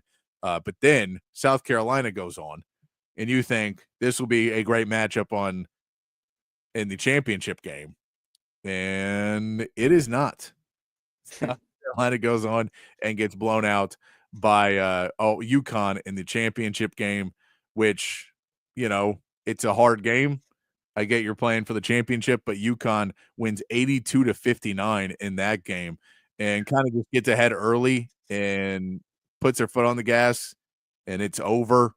What a season for Gino and UConn. It feels like UConn can only spend enough money on women's or men's, and they picked women's this year. But that was another big win for the UConn Huskies. It felt like they'd kind of fallen off a little bit and hadn't been able to get back to that. But right now, they are looking like the team to beat. Paige Euchre's, of course, going to go to the WNBA now as well. So they'll lose some talent, and we'll see what they build back with. We'll see what Texas builds back with as well. I know some of the players there have to make some decisions about if they're going to go to the next level. One thing about the WNBA versus the NBA is the money is a lot less there, so the NIL packages at Texas are much more enticing to stay for another year than what you're going to be able to get in the WNBA. But hats off to the women for another great year. Yeah, I mean, it was kind of a game that we talked about, how they might have a few issues, and it seemed like every single one of those issues kind of popped up for them. You mentioned the 1 of 8 from 3. They got out rebounded. I think South Carolina had 4 people in double figures, so and they needed Madison Booker to have a big game, and I think she was 3 of 14 from the field, or 4 of 13 from the field. I'm sorry. So when you're a best player, can't really get anything going on offense, and you don't have the shooting to kind of get yourself out of that, then it's going to be really tough. But I mean, they had a hell of a season.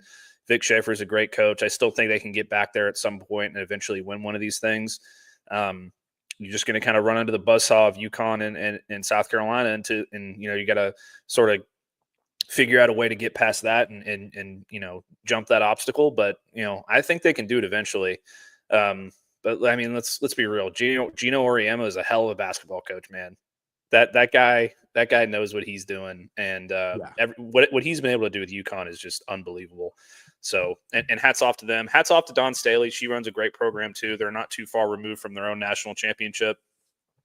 But yeah, it's kind of funny because the variance in women's basketball is crazy. Like there's like 3 or 4 teams that just blow everybody out, and that's kind of it. And when those teams get together, there's still 1 or 2 that still blow out those other 2 teams. So it's a crazy sport, but it was a lot of fun to watch. I'm proud of what the Texas women were able to accomplish this year. And then over on the men's side, we did get finally to the Final Four, and it did not disappoint. Auburn and Florida battle back and forth. Auburn gets the lead going into half, and they're feeling pretty good about it. Florida comes back in the second half, and about 4 minutes left in this game. It's going back and forth, and Florida takes over from that point. And we should say Walter Clayton Jr. takes over. 34 points for Walter Clayton Jr. Just puts on a clinic. When some other guys on that team kind of didn't show up, he has been electric the last few games, putting himself in a different kind of conversation for what he's been able to do in this tournament for Florida. And, there's a really good Florida team, but, sometimes you need special performances. That's what he's been able to do. Florida kind of shut down Auburn, where it wasn't like they completely shut him down, but they didn't let anybody specifically go out and beat him. And Walter Clayton, there was just no answer for what he could do. Yeah, that was a crazy game to watch. I thought Auburn had that thing at halftime. And then, man, Florida just keeps being Florida, and they just keep, beaten. I mean, they're just unbelievable right now. And Clayton Jr. was just incredible. That was so much fun to watch. I have a hard time deciphering, and deciding which one of those games I enjoyed more. I think it was the other one just because of the result, which we'll get to in a second. But, Florida looks like, I mean, I think there's going to be another national championship coming to Gainesville. As much as it pains me, like that's a really damn good basketball team, man. Yeah, no, they're a really, really good basketball team. But Houston says no lead is too big for us. They're down 9 points with 3 minutes to go. Mm-hmm. They go on a 15-3 run to close out the game in the final 3 minutes. It is nuts what they do to finish out this game, rally back and take a Duke team. We talked about on Friday that there was a couple things that they could do. And the big one was, could they use the experience to just really mess up a young Duke team? And they blitzed them right at the end. And you saw Duke in their eyes didn't know what was happening. And just so flustered so quickly, because that's what this Houston team can do. And a huge run down the stretch. And some of these are not like, there was a missed three and a putback in there. There was things that not everything went right, and they still get the comeback, and that defense swarms. Everything goes the way they want. And what a finish, where this Duke team at one point looked, okay, it's over. Duke's the best team in the country. They're winning the national championship. Just go ahead and put that one down. We don't even need to play the game on Monday, is kind of how it was looking. And then Houston had other things that they were thinking about. They came back, I believe they're down 14 at one point, and was able to come back and make a big game. And I saw the Kelvin Sampson joking about it afterwards. They told him it's the biggest comeback in Final Four history at 14. And his response was, glad it wasn't 17. Because they end up winning by 3. But a huge comeback for this Houston team. And, this Houston team feels like there's something special about this one. The guys they've brought in, it just feels like they're better than what you've seen before. I'm with you. We'll talk about it in a second. I don't know if they have enough firepower, but I didn't think they had enough to beat Duke, and they did it. So anything feels possible right now. Yeah, and I was sitting on the couch with my buddy watching that game on Saturday night. And I remember us getting to a point where we were like, man, this sucks. This is over. Because I need Houston to win so I can win one of my bracket challenge groups. I need him to win the whole thing. And so I was really pulling hard for Houston, but I was just like, man, this is over. And then I saw this after the game. I saw this this post on Instagram that kind of tracked the probability of Houston winning, or of like the winning after the game, or like I guess it was a couple hours after. And it started with Duke at like 90% with a minute and a half to go. And then every single play that happened in that game, you saw that percentage creep a little bit more towards Houston's way. And then they got that last bucket, and it just jumped from like 60% Duke to 90% Houston. It's just, man, that's one of the best basketball games I've ever seen. That was so awesome. Like that people worry about, is March Madness dead? It's like, hell no. Did you watch the Final Four this weekend? It's here, man, and it's as good as it's ever been. Is Colorado State or George Mason or something making a Final Four run? No, but we're watching the best teams play really, really freaking good basketball. And that's what it's all about. Yeah, you still see Cooper Flagg put up 27 points in that game too, and come up on the short end. And I'll say this: I'm a Spurs guy. I'm a San Antonio guy. I'm all for it, but to security that didn't let Akeem on celebrate with the Houston team, come on, man, come on, guys. That was such bullshit. I hated that. Here's why I think it. I don't think this is why it happened, but the joke is say this: David Robinson's son works for Duke. I really hope that had nothing to do with it. You know, David was in the building, and you feel like David should have been able to walk over and be like, "This is my town. Let him on. This is Akeem. Yeah. I have respect for Akeem." And I'm sure if David was there, he would have actually done it if he knew this was happening. I'm sure he would have. I wonder if they've cleared it up for tonight. If in case it happens, you have to let Akeem go up there and celebrate. But yeah, that's a shameful thing, and I was so sad it happened in San Antonio because it feels like he's gonna be like, "This is sour grapes," because he always played so well against the Spurs. Like I'm sure it wasn't a San Antonio guy. I'm sure it was like a NCAA security guy. It was just some dumb security guard who didn't know who he was. I'm sure that's all it is. But they better let him on if they win tomorrow or tonight. Like they better, because Hakeem is Houston. Like he is Houston. Yeah, I mean it's Phi Slamma Jamma, man. But get Clyde Drexler out there too. Get them both out there. But yeah, no, that one ruined afterwards. I was like, man, I have a lot of respect for Akeem. I was having the conversation. A friend hit me up and texted me after we're texting after the game. He was like, all these people told me today that Tim Duncan was not as good of a player as Akeem Olajuwon. And I was like, listen, I get it. And they're probably Rockets fans. But Tim had better NBA career than Akeem Olajuwon did. He was a better player than Akeem was. Akeem was great. It was like Tim's top 10, Akeem's top 15. And so they're close. They're right there, but this is where it's at. And there was a whole like the discussion after that went into are they? And I'm like, dude, I've had this sports radio discussion enough times. Tim is like consensus top 10 player in most respected people's top, 100, top 75, whatever. Tim falls in the top 10, and Akeem is between top 15 and like top 17. Sometimes he'll fall a couple more spaces, but he's usually in that top 15 as well. So you're like, they're right there of just how dominant both those guys were at their peaks. And the thing was, Tim Duncan's peak was just way, way longer than Akeem's peak was. That's really the thing, is what he was able to do throughout his whole career was just bigger.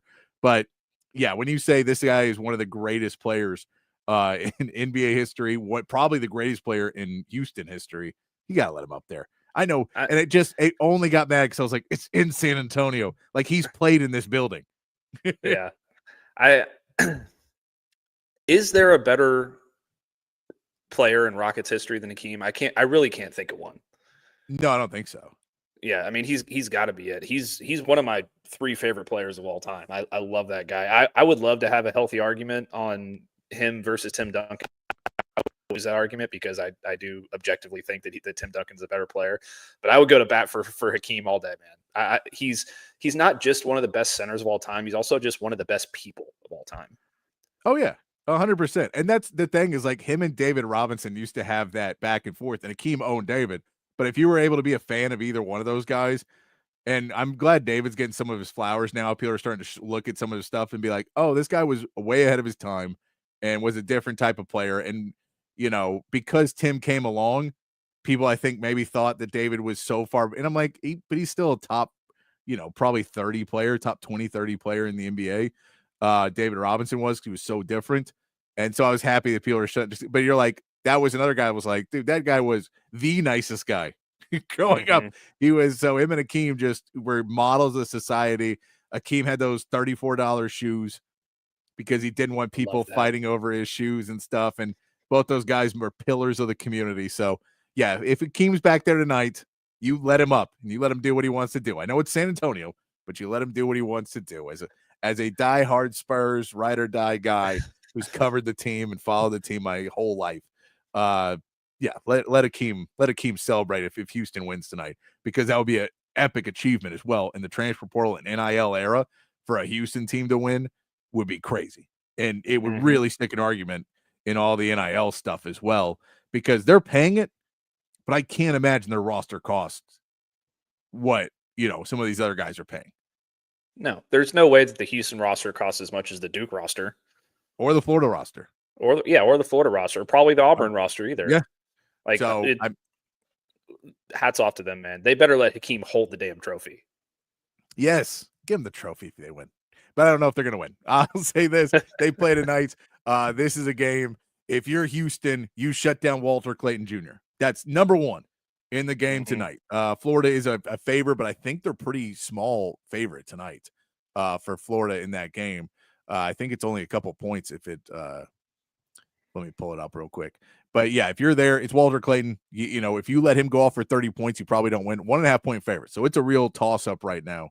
But you just don't let him get going. If you're able to stop him, which no one has been able to do in this tournament, and you've played good defensive teams, you played teams that know how to do with stop guys, and he's still been able to get his shot.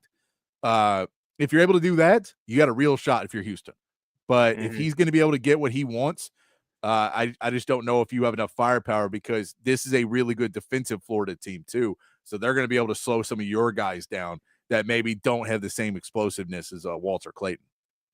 Yeah, I agree. It's going to come down to Walter Clayton for me. I mean, I really like what Houston does and the style of basketball they play. They're tenacious defensively, and they're really dangerous with the way they run on offense. But you know, when you run into a guy like Walter Clayton, who's just he's been the best player in the tournament so far, probably like right up there with him and Cooper Flagg have been probably the two best players in the tournament.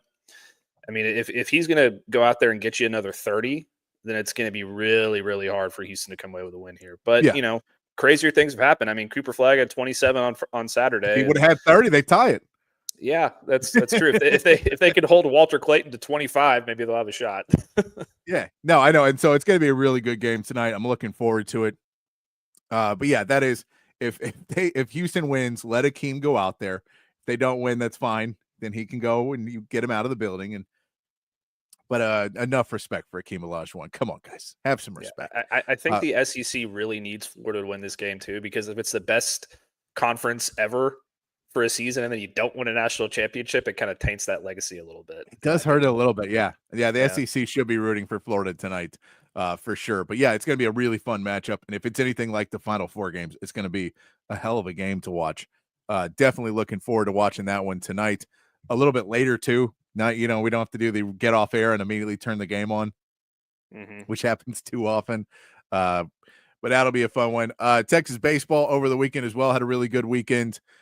We did see them sweep Georgia, which was a big game. Sorry, I got a cough. That allergies are killing me right now. Sorry, but big game for a big weekend, a sweep of Georgia for Texas.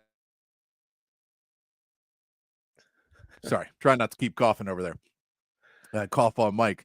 But Georgia versus Georgia, that big game too. I turn on the game on Sunday, flipping through some things, doing some yard work, and turn on the game late in the game, and you see that huge walk-off by Ryan Galvan. The pitching was amazing for the Longhorns all weekend long. You see Jared Spencer be able to go 7 2/3. Volantis finishes out a save in that game as well on Friday. But Jared Spencer strikes out 11, gives up only one earned run. Then on Saturday, Luke Harrison goes 5 2/3. And then Max Grubbs comes in, pitches 30 1/3, and doesn't allow anything basically in his time in there, 2 hits. And then the big game, Ruger Riojas starts off, does pretty well, but Dylan Volantis comes in on Sunday, 4 innings pitched, only allows 1 hit, 8 strikeouts, 1 hit, 1 walk. What a weekend for the Texas pitching against a Georgia team that just looked so dominant as they were hitting going into this weekend. Yeah, and I'm pretty sure Volantis won SEC Freshman of the Week as well for that performance. So hats off to him. It really came down to a couple things for me. One, obviously, the pitching was fantastic. You know, after I mean, just everybody down the line pitching was fantastic. You know, it was one of the better series for Texas pitching.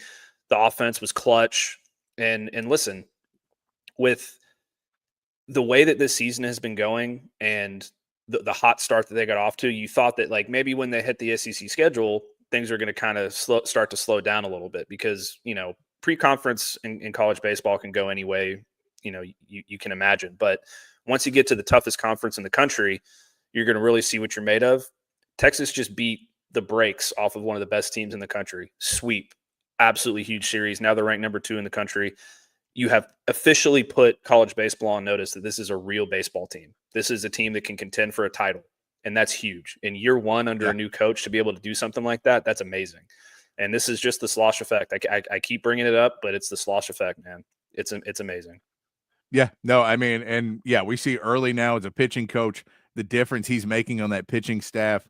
It just feels like everything's going that way. Now you're going to have some ups and downs as the season continues, but really big for this Texas team to go get that sweep against Georgia and finish things out on Sunday with in dramatic fashion, getting the walk-off there. Let's take a quick break. I'm going to cough 20 more times. And then we'll get into mock draft. Chad Reuter over on NFL.com did a 5-round mock draft. So we'll talk about the Longhorns on there, what the Texans and the Cowboys do as well when we come back here on Open Gym on Texas Sports Unfiltered. Hi, this is Tom McKay, owner of Audiovisual Consultations. I got this, Dad. This is Camilla McKay, and my dad can help with any TV or stereo needs you have around your house. Just call him, and he will come to you with advice and a great price. And the guys that work for him are awesome. They can install anything, anywhere. So, like my dad says, just relax and smile. We handle all the work. So just give us a call at 255-8678 or on the web at avconsultations.com. McCall Custom Homes. If you're thinking about doing a renovation of a bathroom, the kitchen, maybe some extended outdoor space, you want someone who's going to bring you custom renovation. And that's what Mike McCall Custom Homes is all about. Been doing it at a high level in Austin for 40 years. Father-son team with tons of experience, and they care about the details. They care about bringing you custom work because they want you to refer them to your friends. So get over to McCall Custom Homes, ATX.com. McCall Custom Homes, ATX.com. Check out the work. You can check out the work on social media as well at McCall Custom Homes. But you want, when it comes to your home, you want a trusted ally and someone who's going to bring value, added value to your home and a great living experience. And that's what McCall Custom Homes is all about. BK here for OLIPOP. Man, this stuff is the game changer of all game changers. Their slogan is a new kind of soda, and that's exactly what it is. You get that same great soda taste, but OLIPOP is actually good for you. Inside of every can, a blend of 7 unique botanicals, plant fibers, and prebiotics. You're getting 9 grams of fiber in every can, only 2 to 5 grams of sugar, and man, the flavor is absolutely there. Classic soda flavors like cola, root beer, lemon lime, and Dr. Goodwin. That's their version of a Dr. Pepper, and some other great flavors as well. The grape, the cream soda, the cherry cola. It's all fantastic. I'm telling y'all, OLIPOP tastes just like the soda you grew up sipping, but with the added benefits of microbiome and digestive health support as well. Pick up OLIPOP at H-E-B, Target, Walmart, Whole Foods, and Costco all throughout the Austin area and the state of Texas. And head over to drinkolipop.com. Use the promo code Texas20 for a discount on your first purchase. It's OLIPOP, a new kind of soda. Back here on Open Gym on Texas Sports Unfiltered. Wrapping the show. We thought we got 30 more minutes. We're not even close to wrapping up the show up right now. Let's get into a little mock draft. Myself, Patrick Davis, alongside Matt Galatzan from Texas Longhorns on SI. Love these mock drafts. We're about 2 weeks away from the draft right now, so getting a little bit more excited. These mock drafts are starting to get a little bit closer. I'll actually start pulling out some mock drafts. I've looked more at the stats of people doing them and their hit rates and stuff.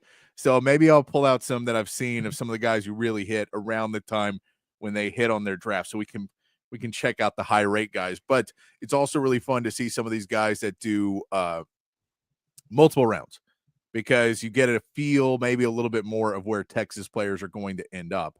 So we'll be able to see where those guys are being able to go. But we'll start off with this mock draft here by Chad Reuter over on NFL.com. No shock to start off with Tennessee going with Cam Ward. The Cleveland Browns going with Travis Hunter. Shedeur Sanders at number 3 to the Giants.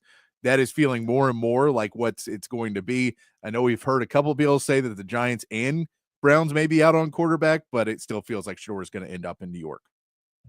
Yeah, I mean, I was listening to Todd McShay talk about this earlier today, and I think it was from a show he did a day or two ago. But this whole thing about Shedeur Sanders is really starting to confuse me because, I mean, he makes a great point. Like, are you a quarterback away who's basically getting comped to Andy Dalton and Chad Pennington at the moment? Are you that level of quarterback away from competing? I don't think so.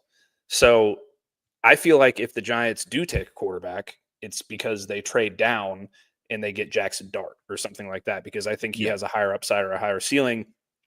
And then when you talk about like, just drafting the best player possible, like if you're in the Giants position and you're choosing between a quarterback who you don't really know what you're going to get and a player who is going to be a perennial Pro Bowl guy like Abdul Carter, for example, I feel like you kind of have to go to Carter at that point, even though he's not the exciting player and he doesn't have the star level of the quarterback or whatever, but he's going to be a better player in the long run. I still think they probably go quarterback. I think it's probably a lot of noise, but I think what it basically boils down to is I'm just not sold on Shedeur. No, and I get that, but this is always that theory too. Are you a quarterback away? And you go, no, but by the time you are, you don't have a top 10 pick anymore. When you're a quarterback away, you have a top 15 pick. And guess who's not there? Anybody you want. So now you can't get that quarterback. And so sometimes you have to go a little out of order and go get your guy and then figure it out from there. And if you get a Shedeur Sanders, you do get a great recruiter as well, because not only is Shedeur recruiting him there, Deion's going to be recruiting him there to get players to join Shedeur and come in free agency. So you're going to add in to a Giants team that now is New York, can give you more opportunity to make money, can give you a lot more stuff. It's also not quite like LA, where you can find affordable living or more affordable living not that far from New York. That's not a far drive away, especially from the Meadowlands. And, you can find some places to live out there that's not the same as California. You can live in another state that has better tax codes or wherever you want to be and travel into New York. And so I think you can get a Shedeur Sanders and build out from that piece. So if he's available at 3, I think he is the right guy. Now, is he going to be the best quarterback? There's no one in this draft that I think is a sure thing. Cam Ward is now pretty much everybody says there's enough, boxes checked that he's going to be the guy that goes at number 1. But Shedeur Sanders, you can look at some of the things he does and say, I see tons of potential in what he can do. And you can look at other pieces against really good teams. And the question is that all on him, or is that because the rest of his team wasn't really there and he never played with a team because he was only getting coached by his dad and he hasn't really been able to be a professional football player yet? I think that he has a lot going for him. And if you're trying to build a Giants team, this is a much sexier pick than Daniel Jones at your quarterback position. And I think you're going to be able to build pieces around it, that there's going to be players that want to go play on this team, and you can make the Giants fun again. Now, does it work out that you win a Super Bowl? That, that's in the air. I don't think that's necessarily, I'm not going to look at Shedeur Sanders and say he's going to be there in the next couple of years. But I think the piece that you want to go with is a quarterback, because again, you're not getting the guy in. If you build up and you draft really well and you get another wide receiver and you get an offensive lineman and a defensive, it's all there, and your defense is starting to really come together and you spend a little bit of money in free agency, you're now an okay team in a conference that's really good, and you're fighting for that. So you're still not, you're not getting to the playoffs, but you're also out of the Arch Manning sweepstakes. You're also out of a lot of other pieces. So, and if you have to go into Arch, now you have to spend all of these picks to trade up to go get your guy, and you're giving up 3 first for a 1 first, and it hampers you long term. That I think you have 3 now. There's a quarterback there who enough people like. So maybe if you don't like him, that's one thing. If the Giants overall say no, you have a quarterback whisperer coach in Brian Daboll. He's still there for another year. So I'm going to try and get him to figure out what he did with Josh Allen to get him where he wanted to be. We know Shedeur has a lot of traits to make him a better quarterback. So all of those pieces, I say you go Shedeur here. You get your quarterback. You figure it out from there. But sometimes you have to take that risk, because if you wait, who knows what next year brings. And And honestly, if you're 4 or 5 years into waiting for a quarterback and then you finally get that pick, your rest of your team you're still not close. And now everybody just thinks of y'all as a laughing stock. And that's where the Giants have kind of been the last several years. So I say go all in, take your chances. I get that Shedeur is not a sure thing, but there's so much static on it that it's really hard to tell because there's a lot of people that are just not going to like him. He could throw for 400 yards a game, no turnovers, 5 touchdowns, and there will still be people that say he's an immature person and he shouldn't be, that noise is going to be there for him. Yeah, So, no, I don't disagree with anything you're saying here. What's that? No, I'm good. That's overall, I still take him at number 3 if he's available. Yeah, I mean, I don't disagree with anything you're saying there. I just, what it comes down to me is I'm just not sold on him. I'm also not an NFL GM, so I'm not in this position to where I have to make this, it's just projection for me, right? I think that the Giants need so many things that they should probably trade down anyway. And maybe you get Jackson Dart that way. And I think, with Brian Daboll, I think he'd be more comfortable with a Jackson Dart just because of the tools that he has. Cause it's the kind of Josh Allen package, just not 6'7" and all those kinds of things, but they can go a bunch of different directions here. If they do pick Shedeur, then, that I'm sure they'll be fine.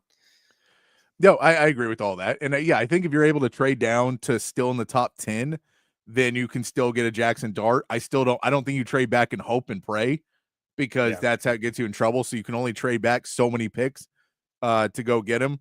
But that, I'm not opposed to that going either, but I think you got to get a quarterback if you're the Giants. That whole Russell Wilson, let's figure it out for a year. All it means is he's just going to win you enough games that you're out of the running to get a real quarterback next year. You're not going to be any better place. He's got New England Patriots taking Abdul Carter at 4. You get Mason Graham off the board at 5. Ashton Janty at 6. Again, this is being pretty popular now that once Geno Smith's got that new contract, the quarterback's in, they feel instead of going wide receiver, instead of going defense, a lot of people feel they'll add another playmaker and try and beat a piece there. He does have Jackson Dart going number 7 here to the New York Jets. Surprising, but I think this is very possible too. They signed Justin Fields, but how sold are you on that? And they may say, let's get another guy in and figure it out from there. I think they're really in that place where they're trying to figure out whatever they go. And possibly if they have a first round grade on Jackson Dart, I could see him going at 7. Yeah, I think that I probably see the Jets going tackle here. Yeah. But I mean, this would definitely make sense to a degree for them. I mean, I think Jackson Dart is extremely talented. I have my knocks on him, as I mentioned in the past, but I mean, look, if this is what ends up happening, then you got to kind of feel for Justin Fields, man. I mean, this guy is just he really wants another opportunity to be the outright starter. I think they should give him a shot because I think he got a lot better in Pittsburgh, but I still think they go offensive tackle here, but they very well could do something like this. Yeah, and I mean, the Jets are a team that when you talk about are you a player away, 2 years ago, they felt they were a player away, and Aaron Rodgers was that player. That's how they felt 2 years ago. So now, 2 years later, do you feel you're still a player away and it's a quarterback, and you're not sure it's Justin Fields, so you're going to go get one? Or do you think, well, we got a quarterback now in Justin Fields. Let's add a couple pieces around it and get him ready to go. I don't think they go Jackson Dart here, but I think somebody could trade into this position as well and go get him. I think this is a round where I think top 10 is where Jackson Dart's going to go. I know some people say he's late first round. Some people say he's second. I think there's too much noise around him right now. People are feeling on him. People need quarterbacks. I think people are going to get a little bit more desperate and trade up and go get him. We'll go down to the Cowboys. Tatoria McMillan, the wide receiver out of Arizona, is who has the Cowboys taking at pick 12.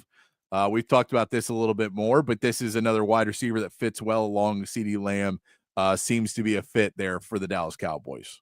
Yeah, I love this pick for them. You could go this way, or you could go Matthew Golden. I think that they're probably going to be the first team that takes a wide receiver off the board when it's all said and done. So they're going to have their pick of the litter, and I think they could go either way. Either one would be a great fit. I think Matthew Golden can do more things, but I think McMillan is sort of that big-bodied threat that you really need in the red zone. So, you really couldn't go wrong. Then at number 13, he has a trade that Kelvin Banks would be going to the Arizona Cardinals at 13, where he has them.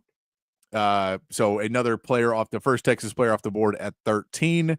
Then you go down to the other part of that trade at 16, and it's Jahdae Barron getting picked up by the Miami Dolphins. This puts him opposite Jalen Ramsey on the Dolphins. That feels like a really good secondary in a place where Jahdae Barron could really thrive, because we have another guy, so we need you to fill some other spots for us. But I kind of like that. I don't know if it's going to happen or not, but Jahdae Barron to the Dolphins there at 16 on a trade. It's always hard to project trades in these mock drafts, but in sort of a vacuum here, it does make sense. I don't know that I want Jahdae learning from Jalen Ramsey very much. He's not my favorite human being on earth, but in terms of a fit on the football field, I think it's a really good one. But I think, as also we've talked about, it really doesn't matter where Jahdae goes in terms of fit, because I think he can fit anywhere and be very successful at the next level.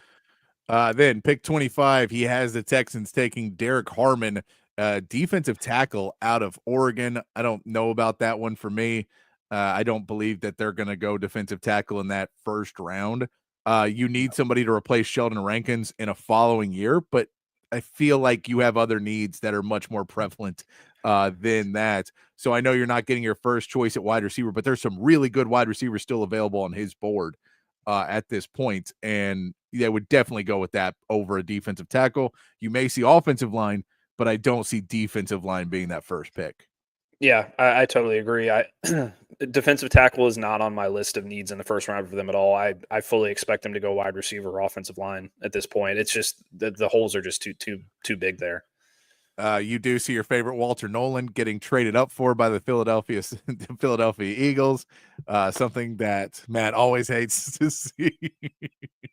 And then pick 27, the Buffalo Bills trading up with the Ravens to go get Matthew Golden. Buffalo and Matthew Golden. It would be kind of weird to see two Longhorns ticked back-to-back years by Buffalo in that role, but Matthew Golden ending up in Buffalo is he's a fit anywhere he goes. Yeah, I love this for him. Getting Josh Allen to throw the football. I mean, you can't really ask for a better situation than that if you're Matthew Golden. Then we do see a fourth Longhorn in the first round, which we've not seen very often, but he apparently got a high grade for Isaiah Bond. With the Rams making the trade with the Eagles, the Rams would then end up with the last pick of the first round, and they would take Isaiah Bond, adding another target with Devontae Adams and Puka Nacua. So, you then are able to go out there and add a third option that you feel pretty good about. They have Tutu Atwell on this roster. They just re-signed as well, but you can maybe work Isaiah Bond into there and just give Matt Stafford and Sean McVay as many options as possible. I absolutely love this fit for Isaiah Bond. It's if there's anywhere that I could put him next season, it's probably Los Angeles, just because he's got the quarterback. He's not going to have the pressure of being a number one option as a first round pick. He's gonna be able to grow into that role. So I absolutely love this for him. And I do think that, when he's fully healthy and he gets into the right system, he's gonna have a chance to be a hell of an NFL player. Going over to the round 2 in this Chad Reuter mock draft, Quinn Ewers going pick 35 as the fifth Longhorn taken, but the first in the second round. This is a Seattle team that just signed Sam Darnold. So I don't know if they would want to go in the second round for a quarterback with Sam Darnold, but maybe that's where they want to go, and he's just a bridge guy for them anyway. I think they paid him more than a bridge guy normally makes, but maybe this is, they want to try out a quarterback, and they feel Quinn Ewers is not going to be there that long. Yeah, I mean, if you have this situation where you have three quarterbacks taken in the top 10, then it's going to be kind of a race to get to the next one, I think, because there's just going to be that push. And that anxiety is going to be there, like, well, if we wait any longer, then we're not going to be able to get this guy. So I can see it happening. I don't necessarily like the fit for Quinn, but he would have a chance to come in and learn. And Sam Darnold's still a bit of an unproven. I mean, he had one good season with the Vikings, so you never really know what you're going to get there going to a new place. So in theory, it could work out really well for him. Maybe he learns behind Sam Darnold for a year, and then, Sam Darnold is the Sam Darnold that we've seen for most of his career instead of just that 1 year in Minnesota, and he gets a chance to take over. So it wouldn't be the worst fit in the world. No, and I mean, a couple of picks later is the Raiders' second-round pick, where I'd put him on watch as well. If the Raiders, they just signed Geno Smith, but that's definitely a transitional quarterback. And that's where you say Quinn Ewers get to sit and learn a little bit for a couple years. But again, a culture guy to go in there. And that one I feel is a little bit more likely to me, but that would probably be right where I'd say is to be the peak of Quinn Ewers' stock, is that beginning of the second round and those kind of picks. As we go down a little bit further, Alfred Collins is off the board at 42 to the New York Jets. Stay away. Just no more Jets. Come on, guys. We don't want any of our guys to go to these teams. The Dallas Cowboys taking Travion Henderson in the second round. So they do get a running back. That's very important. So they've got a wide receiver and a running back for the Dallas Cowboys. Does that make you feel good if you're able to get those two things first? Absolutely. I like this pick for them a lot. I personally, I like Quinshon Judkins better, just as an all-around back, but Travion Henderson's very explosive. We saw what he did against Texas. So I do really like this pick for them. Then we see Jaden Blue going pick 51 in this draft. I do not believe he will go that early. That feels a little early to me for him going to the Broncos. I know they want a running back, but I feel like Jaden Blue is more of a complimentary back, not an every down guy. So second round feels like you're still going to have some really good running backs available. So I don't know if I would go with him at pick 51. Yeah, I agree with that. I mean, I know the Broncos really like him. They're bringing him for a visit. Yep. But I'm in total agreement with you there. He's definitely a complimentary back. He's, that 4.29 speed is very, very valuable, and that really shot him up draft boards. So, that's great for him. I have a hard time seeing him go ahead of some of these other running backs, like a Quinshon Judkins or even a Cam Scatterbu. Like, I think he's sort of in that same round as Cam Scatterbu. Yeah. But hey, if you can get this second round money, go for it, man. I love it. The Texans taking Charles Grant, an offensive lineman there. Not loving this as a Texans fan. Not loving what he's got is two linemen going right away. It's a team that's supposed to be closer to be competing. I know they need linemen. Charles Grant is a guy they've talked to as well, offensive lineman out of William & Mary. But again, you went defensive line, offensive line in this draft. Not exactly moving the needle for a lot of Texans fans early on in this draft. As we go down a little bit further, that is all you're going to get in round 2, I believe. Well, this is why I picked this mock for you, Patrick, because I knew you were going to hate it. That's why. It's got me. Then we'll go down. Notice the Raiders here in round 3 get their quarterback in Jalen Milroe, which will be an interesting pickup for them to bring in. As we keep going down on our list a little bit further, the Dallas Cowboys taking a center in Seth McLaughlin at the pick 76. I'm guessing you'd move him to guard. They feel like Cooper Beebe is going to continue to be their center. I've read some reports that he's expected to remain in center, so you probably try and move him over in that right guard spot. Yeah, and I think this would be a good pickup for him. They need interior offensive linemen after Zach Martin retired, and I still think they need a tackle as well. But you could go interior, and you could still feel pretty good about it. The Milroe thing is very surprising to me. Like the fact that he could potentially still be sitting there in the third round, and he just accepted an invite to the green room of the draft. Oh, it kind of tells you that he made Milroom to that. I don't know. It kind of tells you that like there's a couple different things here, right? So there's either the possibility that there's a team in the back half of the first round who really, really likes him and is going to surprise a lot of people and take him. Because there's in the past couple of years, there's been quarterbacks who have gone way higher than anybody projected going in. So maybe he's that guy this year. The other thing is maybe he's going to be that quarterback that sits there and falls and is there on day 2, sitting in the green room by himself, like Will Levis or one of those kind of guys. So I hope that doesn't happen to him, but it sounds like it might. Yeah, that is. I know Matthew Golden took his invite, but Matthew Golden feels like he could be the first wide receiver. Jalen Milroe at best is fourth quarterback taken, right? No, probably fifth. Yeah. But I'm saying at best, he's after Jackson Dart. That's your at best scenario is there. But I mean, that one doesn't feel like, round 3 is not good for that because, I mean, anything that's not round 1, you have to sit there in day 2, and that may not be the best scenario for anybody anyway, but maybe they're thinking 5-6 quarterbacks go in the first round again. They're like, nobody knows what's happening. So we'll see that as we keep going down on this list. They do have the Texans Texans bring in Jeffrey Bossa next, the Oregon linebacker. Man, Texans not addressing needs right now. Taking a trade for a linebacker there as we keep going down this list. And we see Cam Williams going pick 82 to Seattle. We'll keep rolling through this pretty quick. We are getting to the end of the show now. The Texans then take Savion Williams. Hey, they get a wide receiver out of TCU at pick 89. They are still in that one.